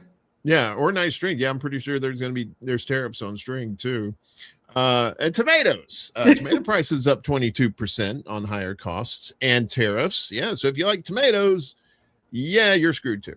Prices in the United States have increased 22% year on year, according to the latest Consumer Price Index report, driven by higher fuel and fertilizer costs, a 17% tariff on tomatoes from Mexico, and adverse weather during the peak growing season in Florida and Mexico. At White or Wheat Sandwich Shop, manager Kyle Miranda said tomato costs have increased sharply in recent months. When they were $36 a case, they were about a cent a slice. They're all the way up to about 25 cents a slice. That's a lot. That's a lot for a slice. According to Miranda, tomato prices rose from $36 per case in January to $103 per case this week for a box of 50 tomatoes. He also noted that tomato sizes have become smaller, reducing slice yields per fruit. Yes, charge more, give you less. That's the American way. Despite the increase, the business has not removed tomatoes from its menu. I don't think we could. No, 90% of our sandwiches that go out of here have tomatoes on them. White or Wheat has changed suppliers and has so far avoided increasing sandwich prices, absorbing the additional costs instead. So at Deb's Produce, grower Deb Helt said production costs have also risen at farm level. Helt grows tomatoes near Utan. Said fuel costs have increased by more than $1 compared to last year, while fertilizer costs are up 80%. And that may have something to do with a lot of fertilizer coming out of the Strait of Hormuz, too. That might have something to do with it, too. Not just the tariffs. These big tractors use a lot of fuel, and then you got the pickups that you have to fill up. You got to plant the rye, you got to lay the plastic, you got to till it, you got to make a lot of trips over the field. Helt added that profitability remains a concern as growers manage rising operating expenses during the current production season, to which I say, start growing tomatoes if you haven't done it. Grow your own tomatoes. And hell, you may even make a profit. And they taste better too. I've been doing that for decades. Delicious. I love tomatoes. I have to wonder with processed things like sandwiches. For a lot of food products, we've been experiencing what's called shrinkflation. Rather than raise the price, you make the product a little smaller. The hard part about doing that with the sandwich is the bread. Yeah. Oddly enough. And I wonder if somebody will eventually get around to a smaller diameter of bread slices in order to catch up with the ingredients. Catch up. I see what you did there. Sorry. I don't know if that was vertent or inadvertent, but yeah, busted.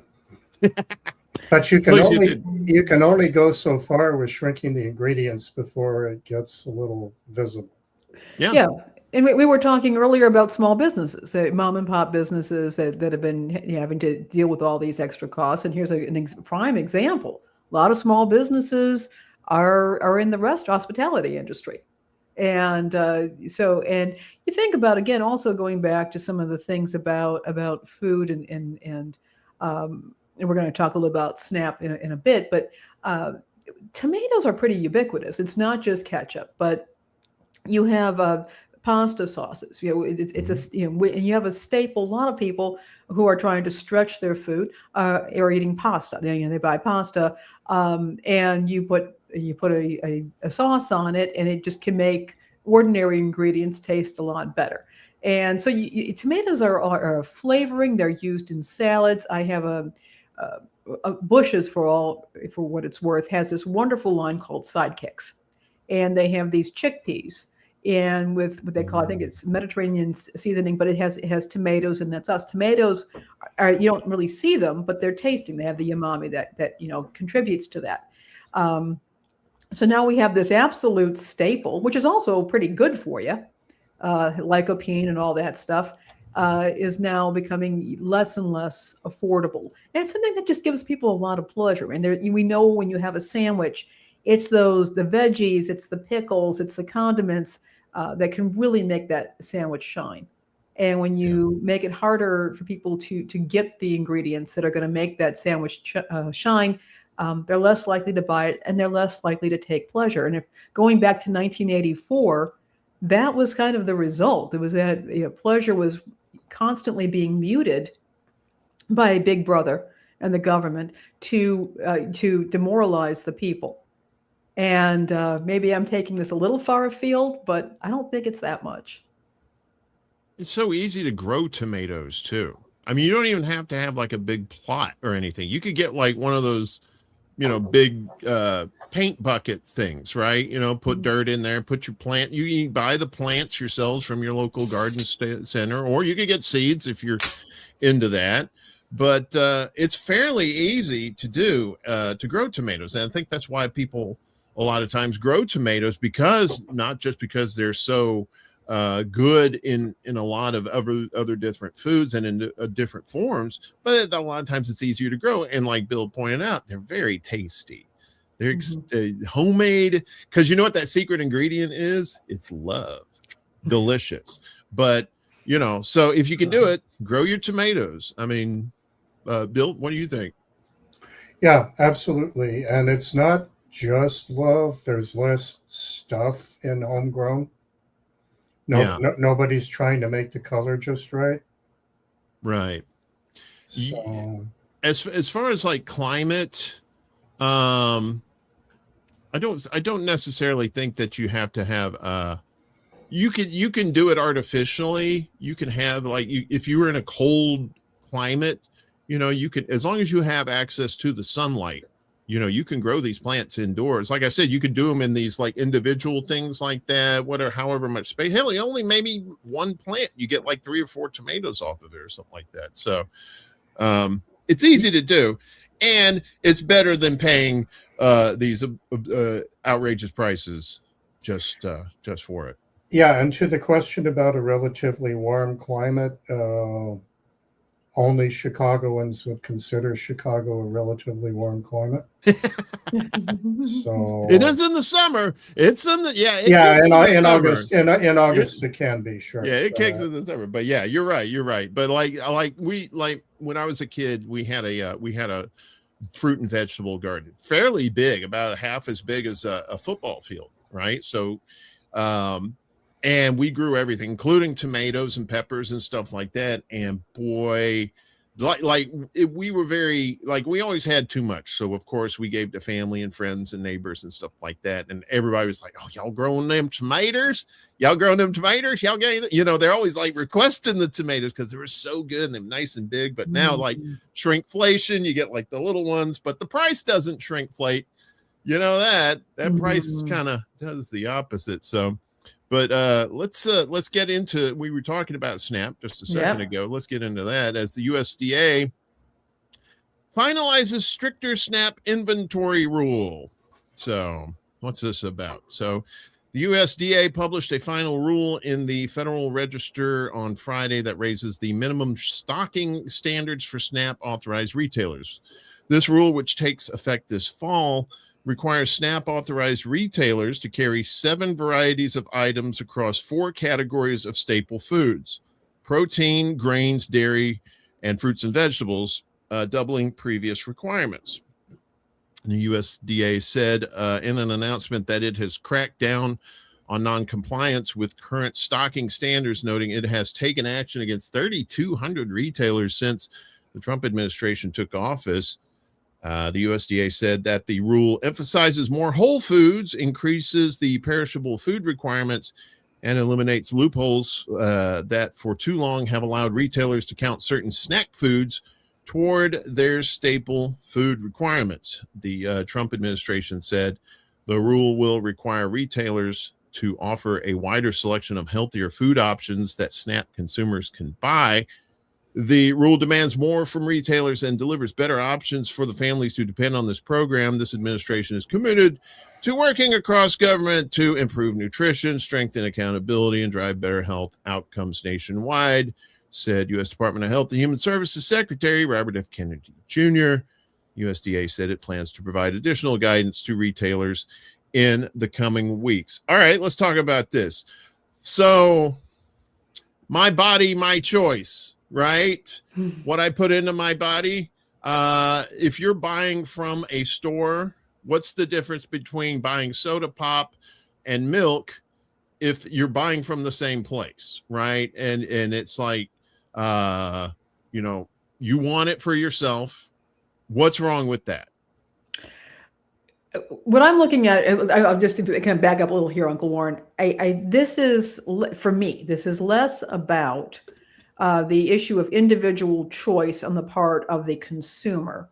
And it's about what outlets qualify to accept SNAP benefits, AKA food stamps. And so this is not about what a person can purchase with their food stamps. And we're already seeing those crackdowns. We've covered those crackdowns in some states. This is saying whether your establishment can accept food stamps. Right now, prior to this, you had to have, I think it was like 3 foods within each category. Now this has expanded, I think, to 7. And when you're talking about your major big box stores, your major supermarkets, that your grocery, your natural food markets, usually this is not going to be an issue because they're already going to have all of that. They're going to have, they're going to have far more than 4 or 7 or 3. options. What is happening though is that there are smaller stores that they're not even grocery store per se, but they might be, we might call them corner stores, bodegas. There are some liquor stores, sundry stores, convenience stores that can also accept these benefits. They have a different, they have different capacity. They have a lot less shelf space. They don't have the space in the refrigerated cases. They are dealing with a different group of people, but in some communities, that may be the only place where a person can buy food that they can walk to. And so that is my primary concern. I was recently watching a video where a woman who's a registered dietitian was reviewing the work of a woman who does Dollar Tree dinners. This woman goes to Dollar Tree and she comes up with creative ways to take food from Dollar Tree and make them into wholesome meals. And one of the things that she said is when you're dealing, this dietitian, the registered dietitian said, when we are looking at people who are facing significant poverty, the main goal is, or don't have food access, our main goal at that point is making sure they're getting enough to eat, aka enough calories. We're so used to thinking of calories as being bad. We don't realize that for many people, calories, getting enough calories to function is still important. But she said, and we don't worry so much about the nutritional composition of the food at that point. Do we want people to get healthy, whole foods? Absolutely. We want that. But there are still areas in this country where people cannot easily access full service grocery stores. And what could happen as a result of this policy is that some stores will just say, we can't afford to stock this range of foods. We don't have the shelf space. We don't have the refrigeration space. And at this point, we may not even have the product demand for these things. We're just going to have to drop accepting the benefits. And that cuts off a way to get food for those people living in that community or around that shop. Again, I am all about whole foods. I'm all about healthy eating less processed stuff, 100%. But I am in one situation here. There are other people who are in different situations, and we still haven't solved the food desert problem or the ability to access food as well as we could. And at this point, I see this again as one way of satisfying certain urges among the population who really don't like the fact that people are using their food stamps for foods that they don't approve of, at the risk of shutting down, in some cases, possibly neighborhood businesses, but also keeping people who can't get to the grocery store from getting the food they need to survive. And that's my sermon.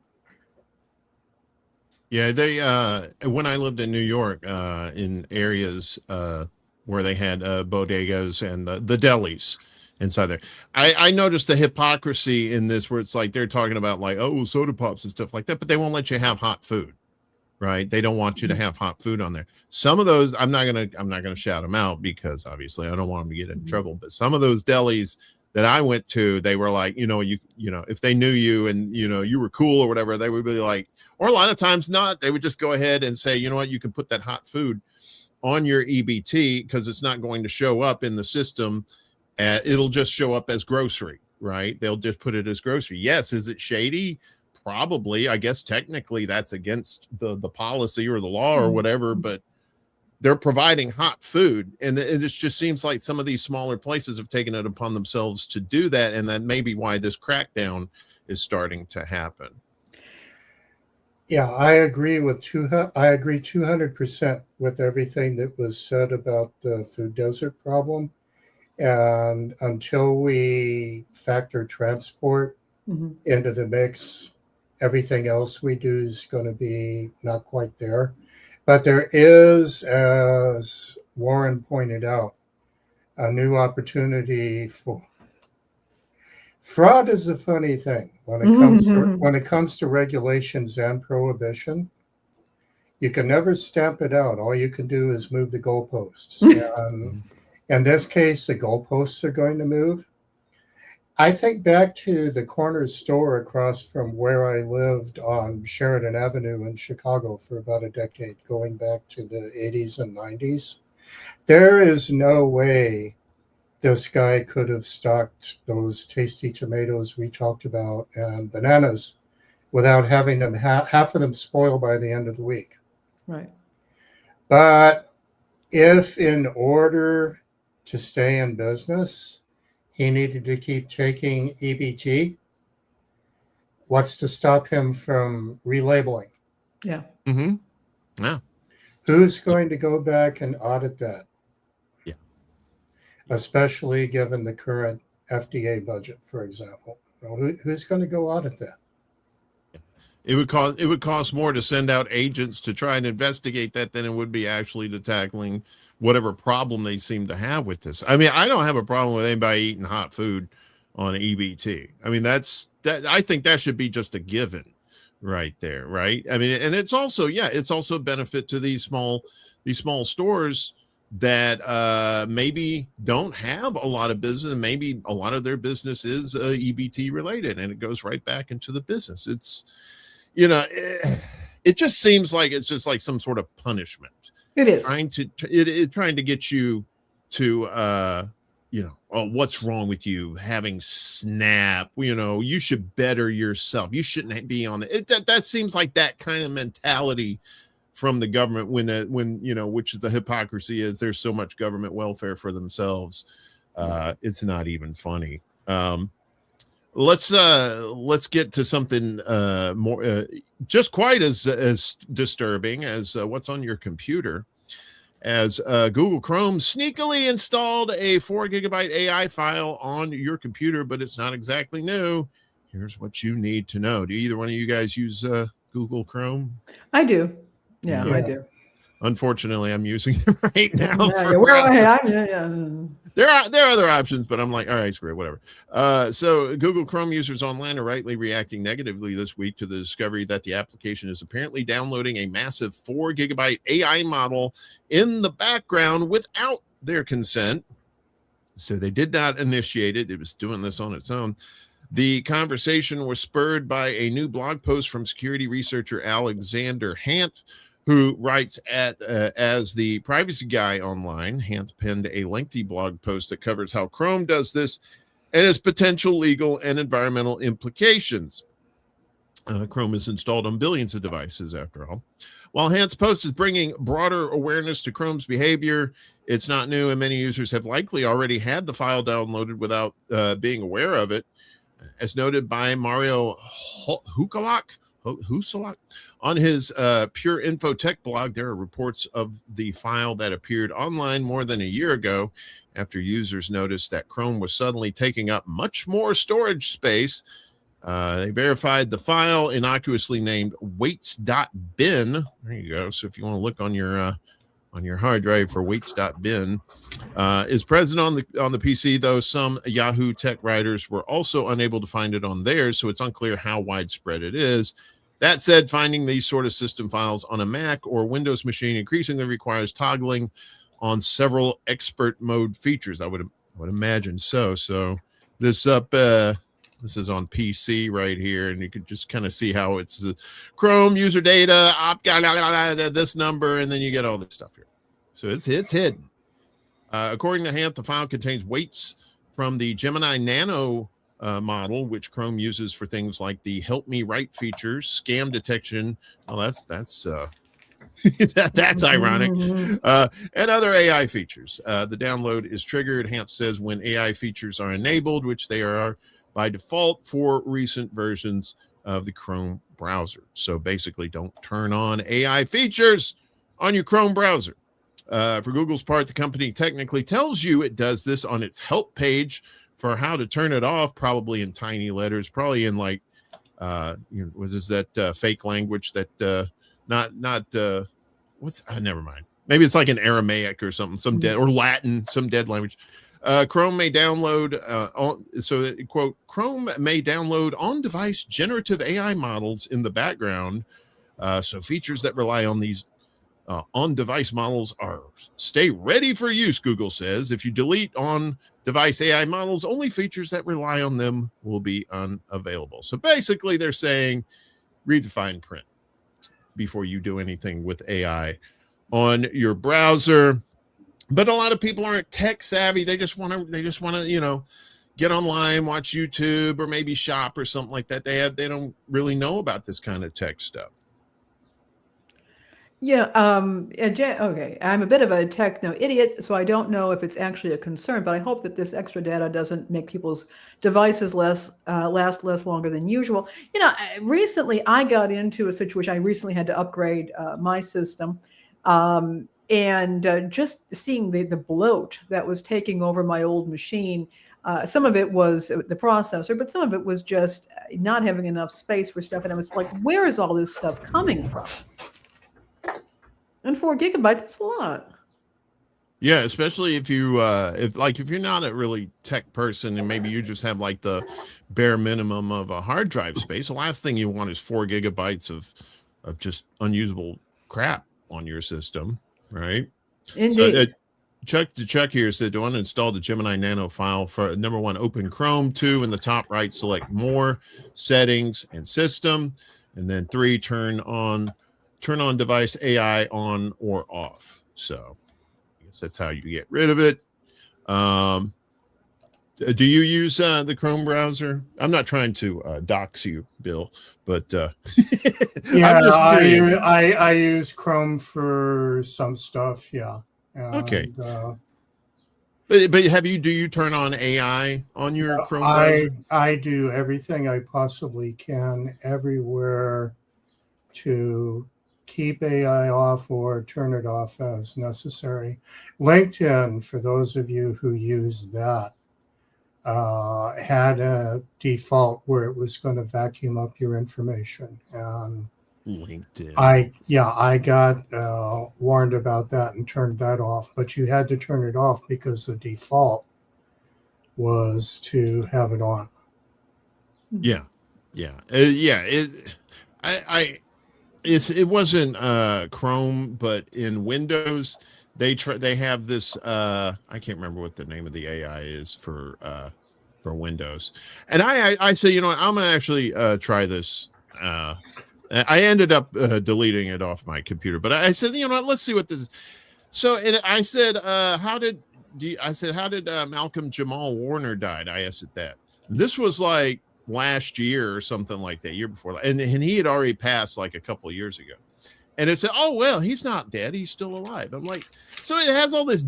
It's not only AI, it's a lot of dumb AI that they have on here too. And it's like a lot of times people might be getting misinformation from those things. So if you don't need it, really, I wouldn't turn that on. It's probably not a good idea. So I've read some rather persuasive cases that over time, given what makes large language models what they are, that they will eventually get stupider because as they vacuum up more stuff, they aren't necessarily vacuuming up the best of the best. And eventually there will be a regression to the least common denominator rather than a majestic rise to the apex of human wisdom. You want kind of a mechanical version of the Dunning-Kruger effect. Yes, indeed. You know, we're just not that smart as a species. I mean, I think that, you know, we are what we are, but I don't think we're terribly intelligent. And yeah, this is not necessarily the best thing. I will say this. This happened to me in Gmail. It's a very distressing event that happened. I guess I had this turned on by default. I, many years ago, had a very nasty falling out with somebody, a very painful, nasty falling out. And recently reconnected on good terms with this person, you know, and I'm not sure, kind of repairing things a bit. What was very disturbing was when I had entered their email address into Gmail because I was looking something up. All of a sudden, Gmail comes up with this AI synopsis of my entire relationship with this person. Ooh. And then describe the falling out in great and painful detail. I did not ask it to do this. And it was extremely disturbing and disruptive. I'll just leave it. Yeah. Oh, And that, if you ever really want to ruin your afternoon, there's nothing like running yourself through a few search engines. I do that periodically, and it's very, very annoying what pops up. Yeah. Recently, I had an AI model declare that I was married to somebody to whom I have never been married to in my life. That was fascinating. Yeah. So I'm going to recommend yet another book because I'm always chock full of those. And this was another literally a century ahead of its time book. And this one is called The Machine Stops. The Machine Stops? The Machine Stops. Okay. And the author is E.M. Forster, Forster. E.M. Forster, yes. It was written in 1909. It's about a world that takes our present day-to-day to its logical extreme, except people forget how to care for the machines, and the machines begin to break down. And as they break down, people are no longer in a position to do much about it except watch. Interestingly, by that time, there is a set of social mores that if you are anti-machine, it's almost like being anti-socialist right now. And he wrote Howard's End. Yes, fantastic, also. which I have read, and the movie, of course, was superb. Well, this is a short book. It's actually more of a novella. It's under 50 pages in most editions. And even though it was in 1909, it could have been written yesterday. Mm. And some of it's already happened, and we unfortunately seem to be hurtling toward some of the rest of it. All right. Yeah, speaking of hurtling towards something, let's talk about the Iran war here. Hurtling towards oblivion, it seems like, as not just the war itself, but here at home, as costs are out of control. Trump's Iran war pushes U.S. inflation to highest level in 3 years. Well, and he's only been in office 2 years. So wait a minute. So how does that work? Federal data released Tuesday showed U.S. inflation rising to the highest level it's been since May 2023, as Trump's Iran war has led to increases in the cost of both energy and food. The latest consumer price index released by the U.S. Bureau of Labor Statistics finds that prices in April posted a year-over-year increase of 3.8%, above economists' expectations of a 3.7% increase, driven by energy prices that surged nearly 18% from April 2025. And I saw somebody online say, well, it's only 0.1% higher than what was expected. But yeah, the expected number ain't exactly tiny either, all right? So the price of groceries also notched significant increases during the month. The report notes 5 of the 6 major grocery store food group indexes increased in April, said the report. The index for meats, poultry, fish, and eggs increased 1.3% over the month, as the index for beef rose 2.7%.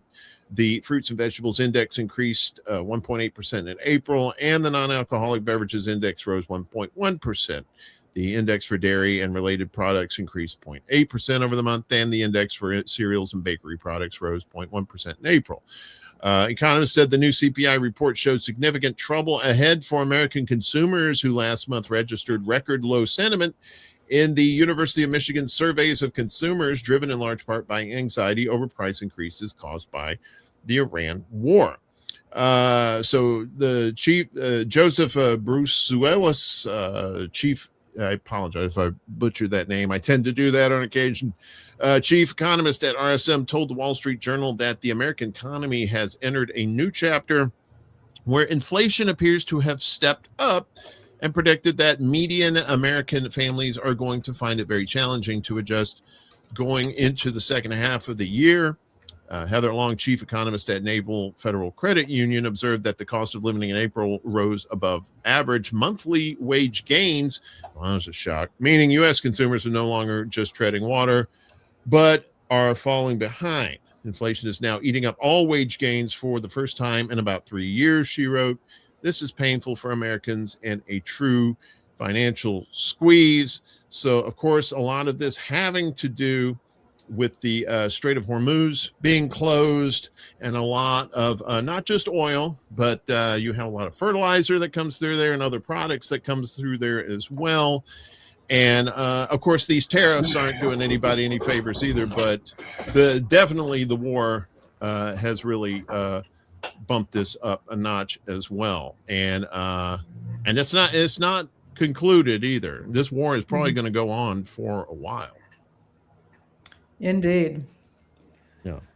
And I also want to point out, we were talking about SNAP earlier. The amount of SNAP benefits that you get each month is set. So when prices go up and down, you're not necessarily getting more money, or you don't get discounts on the food strictly because you have SNAP benefits. You're paying what everybody else is paying with that set amount. Mm-hmm. So again, this sort of thing will fall harder on those who don't have a lot of money, and I just like to bring that up. And you see a lot of market manipulation too with Trump when it comes to this war too, right? He'll say, yeah, we're on the verge of making a deal. And then you'll see oil prices drop. And then it'll say, we're going to go balls to the wall. We're going to blow everybody. We're going to destroy your humanity. We're going to destroy your everything. And then the thing goes up. And it's just like it seems like he's figured out the cheat code on how to manipulate the markets through this war, and particularly the Strait of Hormuz. It's not just oil prices, but the Dow is behaving in manners that could be called counterintuitive. But one needs to remember when talking about the Dow specifically that so much of it is traded, you guessed it, algorithmically. That he who controls the inputs to some degree, perhaps not controls, but influences the direction of the markets. Yeah. And really, if the Dow were behaving as a true barometer of economies right now, it would be down maybe in the high 30s rather than inching its way back up to 50. So you're not wrong about Trump and oil prices. You nailed that.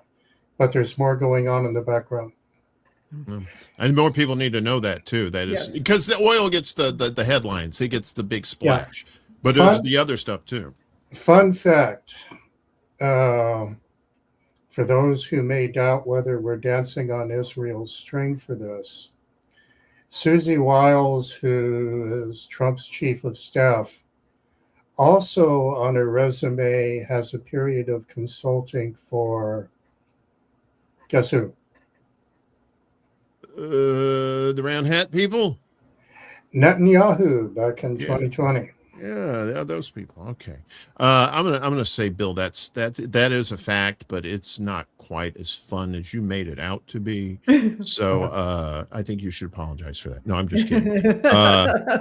We have more war news for you because that's what you want, right? Giggity.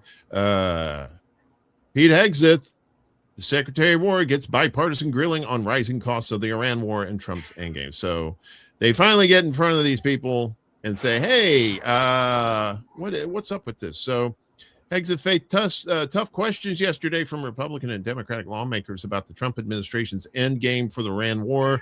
The conflict's rising $29 billion, I'm going to say $29 billion plus cost, because we don't know about the dark money. The black ops, as it were, and its impact on diminishing U.S. weapons stockpiles. While the Pentagon chief softened his tone from hearings before Congress nearly 2 weeks ago, notably avoiding the same pointed criticism of lawmakers, he got far more pushback from members of his own Republican Party about the levels of U.S. munitions used in the Iran war and Trump's intense criticism of traditional allies for not taking part in the conflict. Why can't you be as stupid as I am? Come on, Europe. Everybody all right? Yeah, Ned just fell over. Oh, okay. So it's not ice banging your door down or anything like that? Not yet. Ned, sounds like Ned's doing some day drinking. I take issue with the characterization that munitions are depleted in a public forum, Hegseth said. That's not true. To which his haircut countered, yeah, it is true. Even as he insisted that the U.S. military has plenty of missile defense systems and other munitions for the Iran war or future conflicts. Hegseth told House and Senate lawmakers overseeing defense spending that the Trump administration is working to ramp up production of weapons because, yes, of course, because a lot of their donors are MIC and more money, please. So is this another one of those things where it's just a forever war and all our federal funding is going to go to these military contractors? Is that where we're at now? Well, even if it did end tomorrow, some of our key weapon systems, the word depletion is kind. Some of them are down almost by half. Not all on the Iranian campaign's account. Some of it went into the pipeline for Ukraine. To rebuild those, though, you need, guess what? Metals. Metals, yeah. Yeah, the rare earths. Yeah. Yeah, who is owned by guess who we want to lean on Iran. What's wrong with that equation? The delicate dance of geopolitics right there, right? Yeah. So yeah, and that was the thing, because Trump went in saying, oh, this is going to be over in a few days, and probably didn't think he was going to use up all his munitions, to which, because Iran did the right thing, right? They sent all their, quote unquote, junk missiles out that so that the United States could use up all their expensive interceptors and whatnot. And then they came in with the real stuff. And it's like, in fairness to Neo-Caligula's stooges in the White House, Neo-Caligula, they actually tried to warn him that this wouldn't be so easy, but Netanyahu's government said, "Nah, it'll be over in days." Yeah, it's that meme with the dog that's sitting in the burning house. He goes, "This is fine. This is fine." Yeah. And now look at us, and of course, to use a crude analogy. Iran has us by the short and curlies. And to a lesser extent, China. The only reason that they aren't busting a move, well, there are two reasons they aren't busting a move on Taiwan right now. One of them is that PLA, the People's Liberation Doctrine, under its optimistic scenario, doesn't have them ready until 2027, which is a year off yet. Yeah, but also part of the way to getting there was purging PLA leadership, which she did a few months ago. Take that off the table, and probably what's happening this week is she's having a little talking to with Neo-Caligula about Taiwan specifically. But a lot of what we were using to protect Taiwan got redeployed to the Middle East. Yeah. So if I'm sitting in Taipei, I'm not feeling very comfortable right now. Yeah. You could say the same thing about the South Koreans too. When they took, was it their THAADs and brought those over there? They're like, hey, wait. Oh no, we need those. Yeah. So and the DPRK coincidentally just put something in their own constitution that if Kim Jong-un were to be assassinated, a nuclear response would be mandatory. Oh. And unlike us, a constitutional change in North Korea doesn't take a decade. Isn't it funny how when you have a nuclear weapon, nobody messes with you? Isn't that funny how that works? And that's going to be the long-term consequence, well, one of many long-term consequences of our Iran fiasco. The mullah that we offed, the Elder Khamenei, had actually issued a fatwa against nuclear weapons. And there's nothing stronger than a fatwa. His son, who's now in power, isn't necessarily, especially since we offed his father, isn't necessarily feeling bound by that. Now, this gets better or worse, depending on... I was about to ask, Bill. Okay. Oh, se pone difícil, they would say in Spanish. When North Korea got the bomb, the country that helped it with know-how and technology was Pakistan. Who's helping, in quotes, with the U.S. and Iran right now? Mm-hmm. Yeah. So after, and Pakistan also sort of kept Osama bin Laden. I don't want to go down that because it would be good for another 3 hours. But Osama bin Laden lived there where nobody could find him for some That's years. right. Yeah. So if I'm in Tehran, I'm looking at North Korea and I'm going, you know, we got bombed and they didn't. What do we learn from that equation? That's right. And his son, Khomeini's son, is a lot more hardline.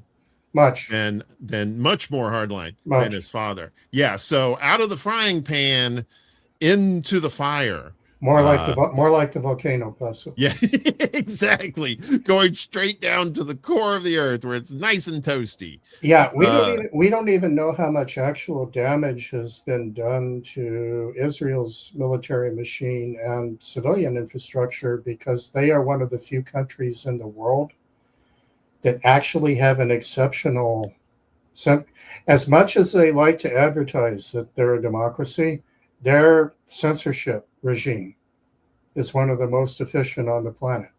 Mm-hmm. Oh, yeah.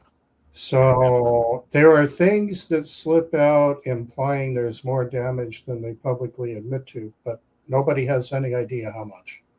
Yeah, because when you try to report on that in that part of the country, oftentimes that's a wrap. So yeah, and if you look at how much damage is leaking out to about American bases around the area, and bearing in mind we're using basically the same technology they are, what do you think the odds are that there isn't more damage than they're letting on?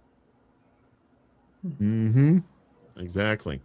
Bill, how much time do you have with us? Can you stick around a little? We're almost done. We got like a few more stories. Can you stick around? Are we keeping you from a hot date?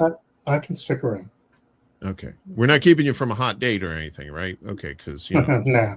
Lord knows, I'm a romantic cat myself, and love is love. Yeah. But all right, well then you can stick around with us.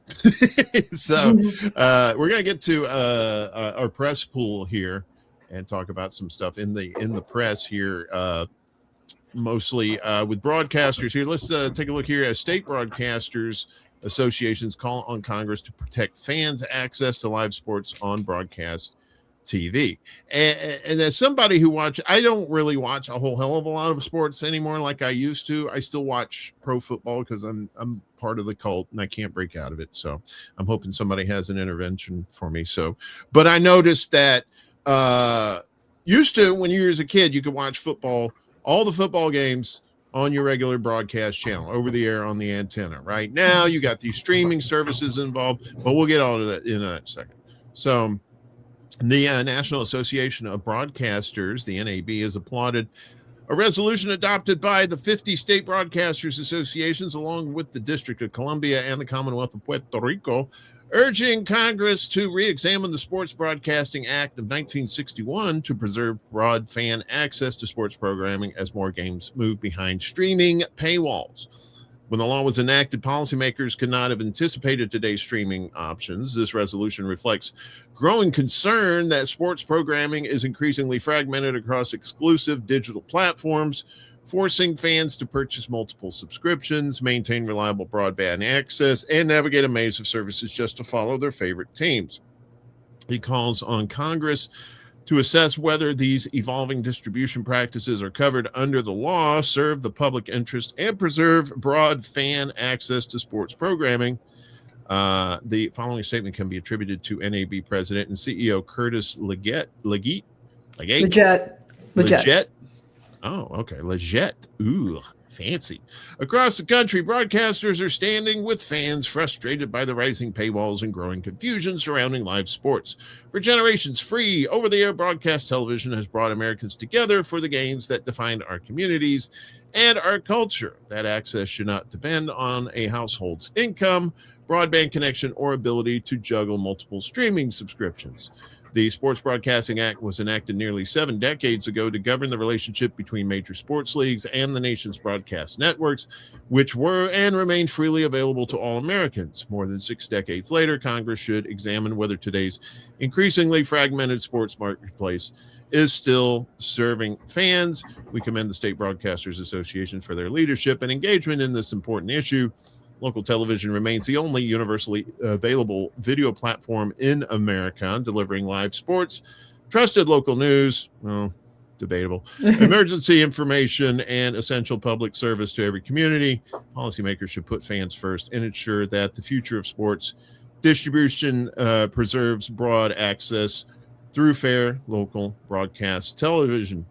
And basically what's happening now is you're seeing a lot of these games. It's very different than it was 60 some years ago, when you didn't have all this outside marketing for these sports teams, right? It was still in the 60s. It was still fairly a new thing. Football hadn't become baseball was like the big thing then. And then as the NFL grew and grew, but now you're starting to see, instead of just on over-the-air broadcasting, like on your TV, you're starting to see on Amazon. Netflix even does some games, and of course there's other cable channels that people don't get on air either. So I guess my question is this a sign of just the end of sporting, as far as like not sporting, but just the people's interest in sports, where it was so easy back in the day, and now it just seems like you have to have like 10 different platforms just to watch your favorite team? I think from where I'm coming at with this, not a huge sports fan, but I would say, first of all, that a lot of times the facilities, the arenas or the stadiums or whatnot, oftentimes these teams are taking advantage of tax breaks, things like that in communities. And it's become increasingly hard in many cases for people to, first of all, get a ticket or be able to afford to go see a game. We were talking about that last week, Uncle Warren. We were talking about why I enjoy seeing minor league baseball. And it's become increasingly difficult for people to even go to the games live. And you make it even more difficult for people to be able to freely access the shows. Now, they used to have, I remember back in the day, they did have blackouts depending on whether the arena had sold a certain percentage, and that sort of thing was happening. But it absolutely does concern me that you have these teams that you are getting tax benefits, who are taking, who are making use of. If you've ever been to a game, a big major league or NFL game or whatnot, you have the police out there. They've got public transportation that are getting rerouted. I mean, there's a huge civic impact, and people can't even access the games over broadcast television or radio. That does really concern me. And I think this partly also goes back to the issue of civics. If people say, well, why should we support freely accessible broadcast television and radio? Why should we be doing this? Because we're not getting anything out of it. We're being starved for content, because that content is is branded and then being sold off to the highest bidder, which could be a private streaming service. How many streaming services do people subscribe to these days if they want to get the kind of programming that we were getting 50 years ago? So when I saw this, it really did concern me. I will say this: whatever you might say about the NAB, they really do advocate for free over-the-air media, whether it be broadcast television or radio, and they're pretty adamant about that. And this is just another example of what happens when communities lose that connection between their events. And again, we're talking about, look, you're a Bears fan, a Cubs fan, a Sox fan, wherever you have, or in here, the Arkansas Naturals or whatnot. there is a sense of community and civic pride that comes around, that forms around sports teams, even whether or not you're a huge sports fan or not. And when that becomes less and less accessible to the public, that's another institution or civic bond that I believe weakens. Yeah. Well, I mean, I look at it like this. I remember when the advent of cable, right? When you had HBO, you could watch movies and programs on there with the potty mouth and the nudity and stuff that you couldn't do on your broadcast, right? It's like, okay, there's a market for that. People want the more adult oriented type of entertainment. But football, like sports, is not like that. It's not like it's something that has to be put on another streaming platform. It is done because it makes a poop ton of money. And that greed seems to be the name of the game when it comes to that kind of stuff. Bill, do you have a dog in this hunt? Are you a sports person, or do you think about the ramifications of these big sports teams and stuff and broadcasting? I have a dog, but it barks a little differently. I'm going to have to parse it. In the television case, the fact that the video of all of this tends to get rolled under networks, even when it's over-the-air broadcast, takes a little bit of wind out of the sails of the local. Now, having been a Chicagoan, I have fond memories of WGN, but in a lot of the country, it's a big network affiliate. And I think the real battle is a bigger one on ownership percentages of these stations generally. Radio is a little more ominous. There has been a sort of war on AM radio generally. And if you're listening to a sports event on radio, it's going to be AM rather than FM almost all of the time. Yeah, more often than not. Yeah, and there was even a move by auto manufacturers to take AM stations out. Yeah, take AM stations. I've been very involved in that, yeah.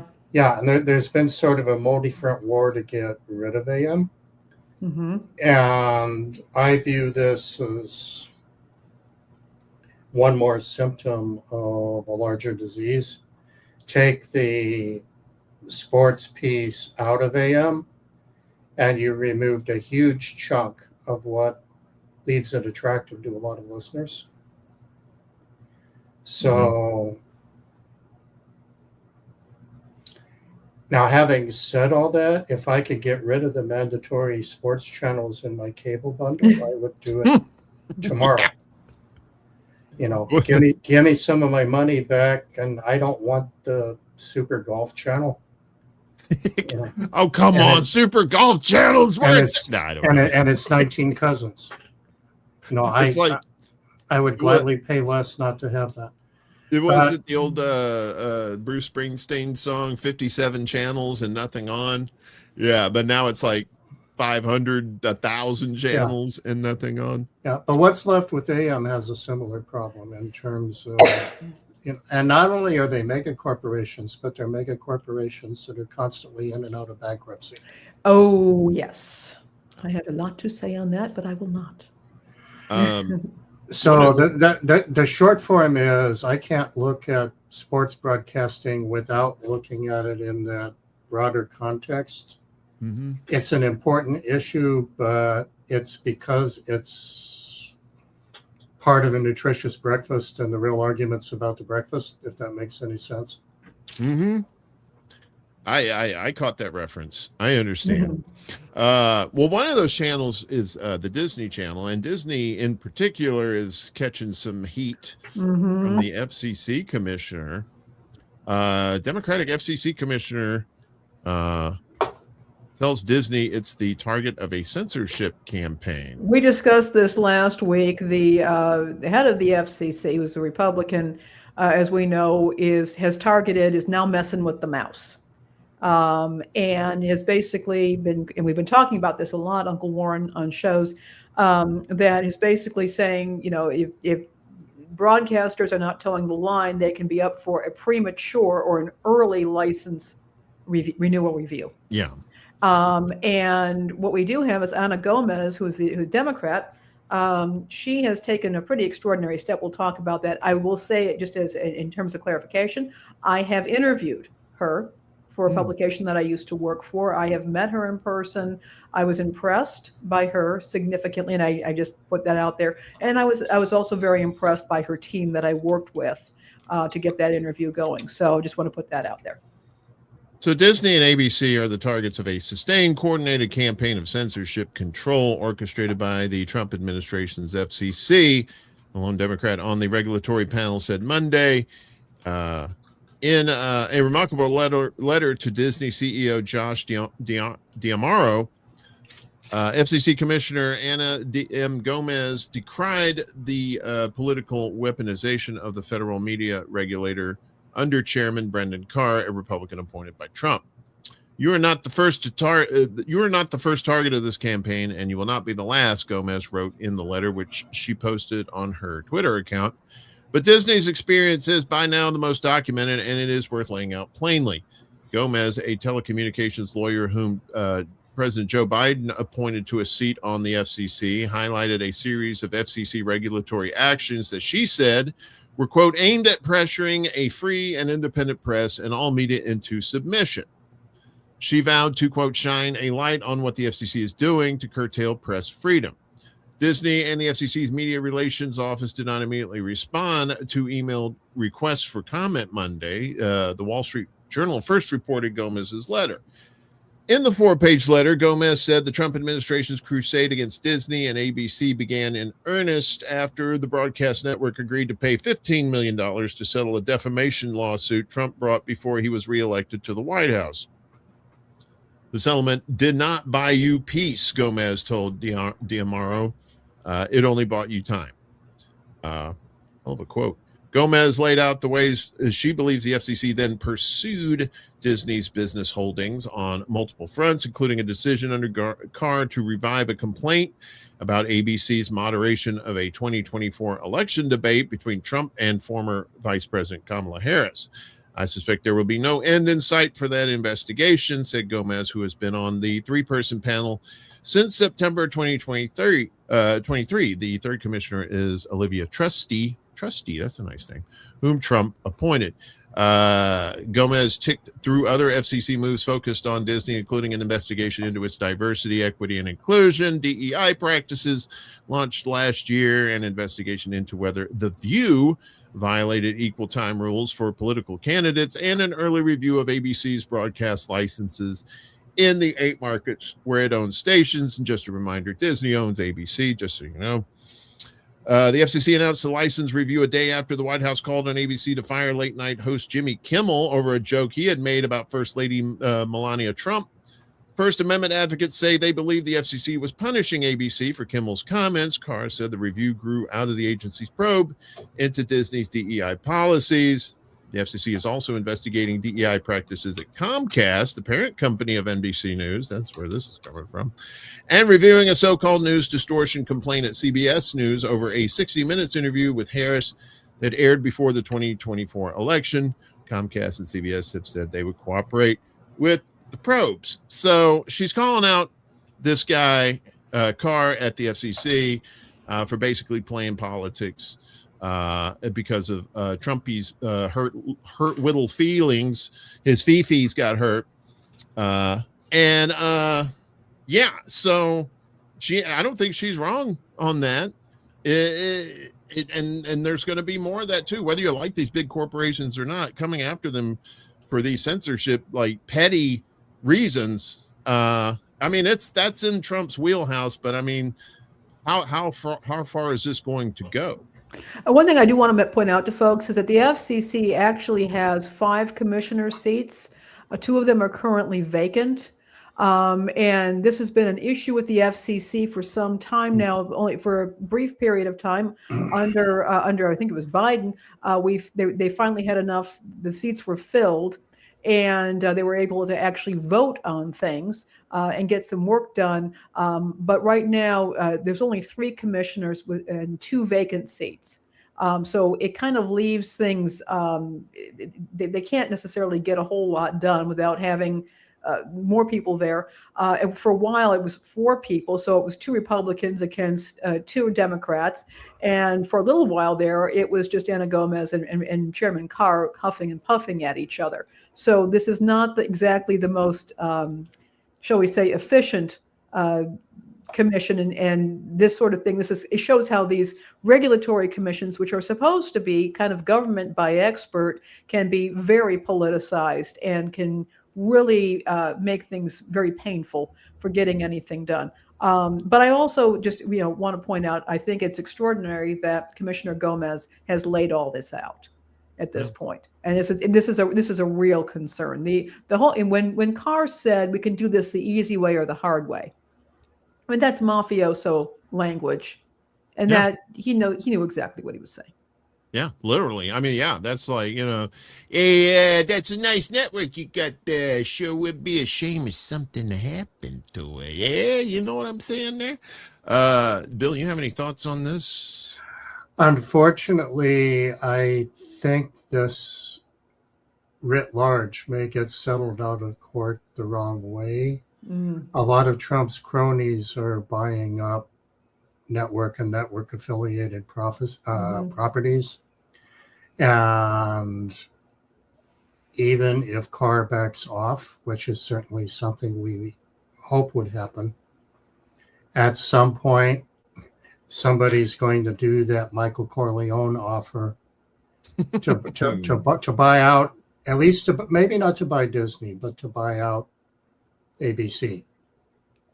Yeah, and we see what happens with CBS. Yeah. CBS and HBO is about to make a hard right to the extent that it can. Its new ownership is Trumpy. Yeah. And there's more of that coming. It's happening in print media too. The current owner of the Washington Post has dramatically transformed the paper, and not for the better. Yeah. Right. Yeah, that's didn't he didn't he have like the CIA funding too at the Post too, or is that am I thinking of another paper or something like that? Well, it was way back in the day with Operation Mockingbird. But the Post is still Bezos, I believe, right? Yeah. And there is I have to find the exact title, even though I read it. But even though Trump and Modi are no longer best buds, some of what the Trump administration has done by way of strategy was cribbed from Modi's rise to power in India. And I would have to run downstairs to get the book. I'm blanking on the title. It's something I read a couple of years ago, and it was just fascinating, the parallels. But in the case of the media specifically, there's this Italian fellow, Berlusconi, who was accused of coming as close to fascism as Italy might permit, who is a media magnate. And we're going to see that play out in media purchases, which brings me back to, but it won't happen under this FCC or this Congress. Too big to fail is too big to exist, especially in media. Yep, that's true. And folks, for more Godfather references, you can always come to the Undercurrent. We're good for that. And now for something completely different, as Python had once said. Finally, let's get some. We always end the show with something fun, or at least something interesting that's not, something that doesn't make you want to pull your hair out. And today we have something fun here. This is if you're into like weird lights in the sky, and you're Canadian, of course, that's always a good combo. So this is for our buddy Kate. I think this is around her neck of the woods. Mystery shape floats across British Columbia night sky. So it's this thing I'm playing. Okay, let's see. There's no really audio to it, but look at this thing. This is just wild. It looks like, you got this little it looks like those, those little I can't remember the name, the balsa wood airplanes that you could get, you put Oh, together with the yeah. rubber, and it had like I'm sitting there pointing at the screen like you can see it. Like you got the little your propeller up here, I'm pretty sure rubber bands around here. So anyway, Lord knows we need aliens to come down here and save us from ourselves. British Columbia residents are trying to solve the mystery of an unidentified shape seen floating across the night sky over the province. I think it was Chuck on a pizza run. Sightings of the shape were reported ranging hundreds of miles across central and northern British Columbia between 10 and 11 p.m. locally. Patsy Seymour, who posted a video of the unidentified object to social media, said it glowed brightly but appeared to dim as it moved away from her location. Experts have yet to weigh in on the identity of the shape, but some of her observers theorize it could be a runaway weather balloon. It's always the weather balloon, isn't it? And I don't know. I guess I put this in here, and we got you here, Bill. We don't necessarily have to talk about aliens, but let's talk about what's been going on with the government as far as like this UFO disclosure. A lot of people say this is just a distraction from the war, from what's really going on. I mean, what do you think? All this, like the orbs and stuff that the government or the military is putting out these videos. Do you think this is all like legit stuff, or is this just like some sort of smoke screen? What do you think? Well, in terms of the timing of the Pentagon's latest release, that was a shiny object at an attempt to distract from other things. And it didn't work as well as they hoped, I think. Yeah. Since I am with the Wabash Valley Astronomical Society, we looked and laughed at some of those things.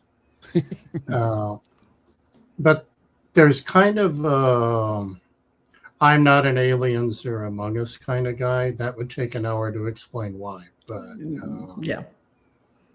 The short answer would be, even if some of them heard what we were transmitting, the answers wouldn't be back yet. But in the larger scheme of things, there's kind of a before after on what are these things. If you go back to the 60s, your options on what they might be is usually photographic artifacts. Mm-hmm. Now, in the age of drones that come in all sizes and shapes, and you can attach just about anything to the suckers. Mm-hmm. AI video too. AI video is making that muddy in the waters too. That also, yes. Mm-hmm.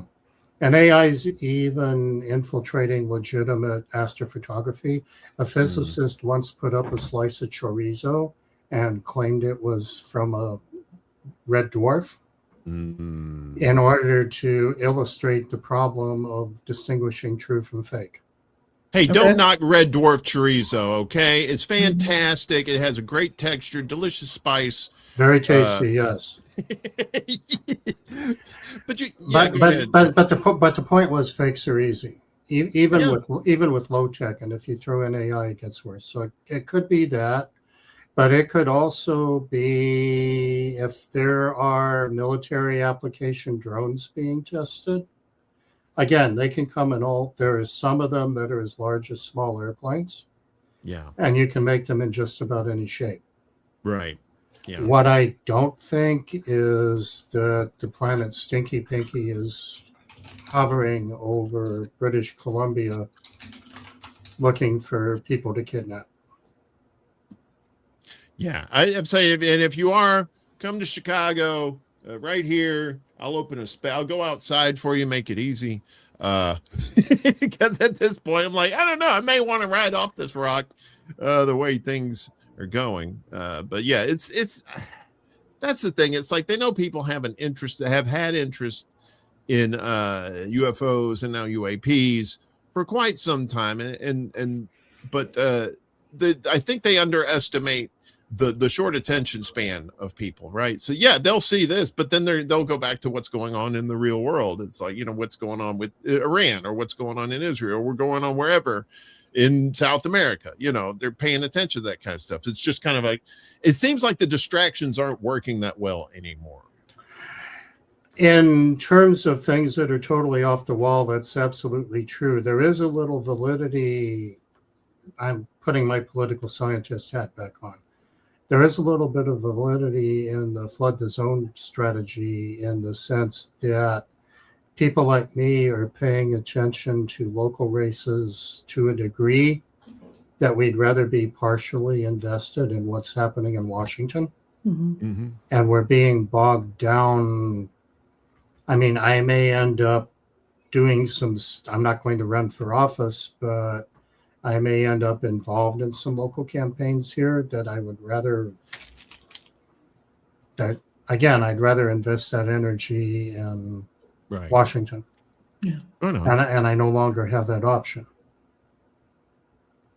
So that part of the strategy, unfortunately for all of us, has a certain degree of effectiveness. Yeah. Lainey, were you going to say something earlier? I'm sorry. Oh no, I was actually going to make reference. Spirit of the Age on Rumbly Tumblies, which I don't think we can comment there directly. Mentioned that Red Dwarf was a great Britwit show, one of my favorite actually British comedy shows ever. And I responded in some of our channels, "I'm going to eat you, little fishy," which anybody who knows Red Dwarf knows what I'm referring to. So yeah, I loved that show myself. It was great. It's awesome. It is. Yeah. Well, now you got me jonesing for chorizo. Thanks, Bill. You know, it's lunch. Here's a secret. If you can find the real Portuguese variety, it's even better than the Spanish, although the Spanish is wonderful. Yeah. It's because of the difficult language, right? I learned this in Toronto. And Portuguese tinned fish. I mean, Uncle Bill turned me on to the Portuguese tinned fish, which is with some Portuguese wines, and Portuguese wines are values and absolutely delicious. But yeah, very much so. Well, we've come to the end of another exciting episode here of The Undercurrent. Bill, we appreciate you coming on. Thank you so much for hanging out too. I really appreciate it. Yeah, anytime. Do you have anything you want to shout out? Anything you got coming up that you want to let people know about? Not on this end. I just want to salute you for the interesting topics you brought up today. We do our best, sir. We appreciate it. We appreciate this. Yeah. Just a quick programming note for people on my end. I'm taking a small break from my shows on Friday until June 5th. So that's just I think it's a couple of weeks, something like that, maybe 2-3 weeks, doing maintenance and personal and technical maintenance, as it were, on my little neck of the woods here. And be back then. But we're going to be back next week with this show on The Undercurrent. And we're going to have, and I want to make sure I got his name right. I think it's it's Alex. I was almost called him Eric. So Alex Suarez is going to be on the show next week. He's a leftist activist. He's also an educator and a historian on South America, talking about that. I know, Bill, last time you were on, we were talking about Venezuela in particular, I believe. So he's going to be talking about South America. Maybe we can coax him into talking a little bit of Cuba in there too. He's been on Jamar Jabari's show numerous times. In fact, I think they co-hosted a show together. Very, very, very smart guy, just like Bill here. We like having smart people on here because we want to learn.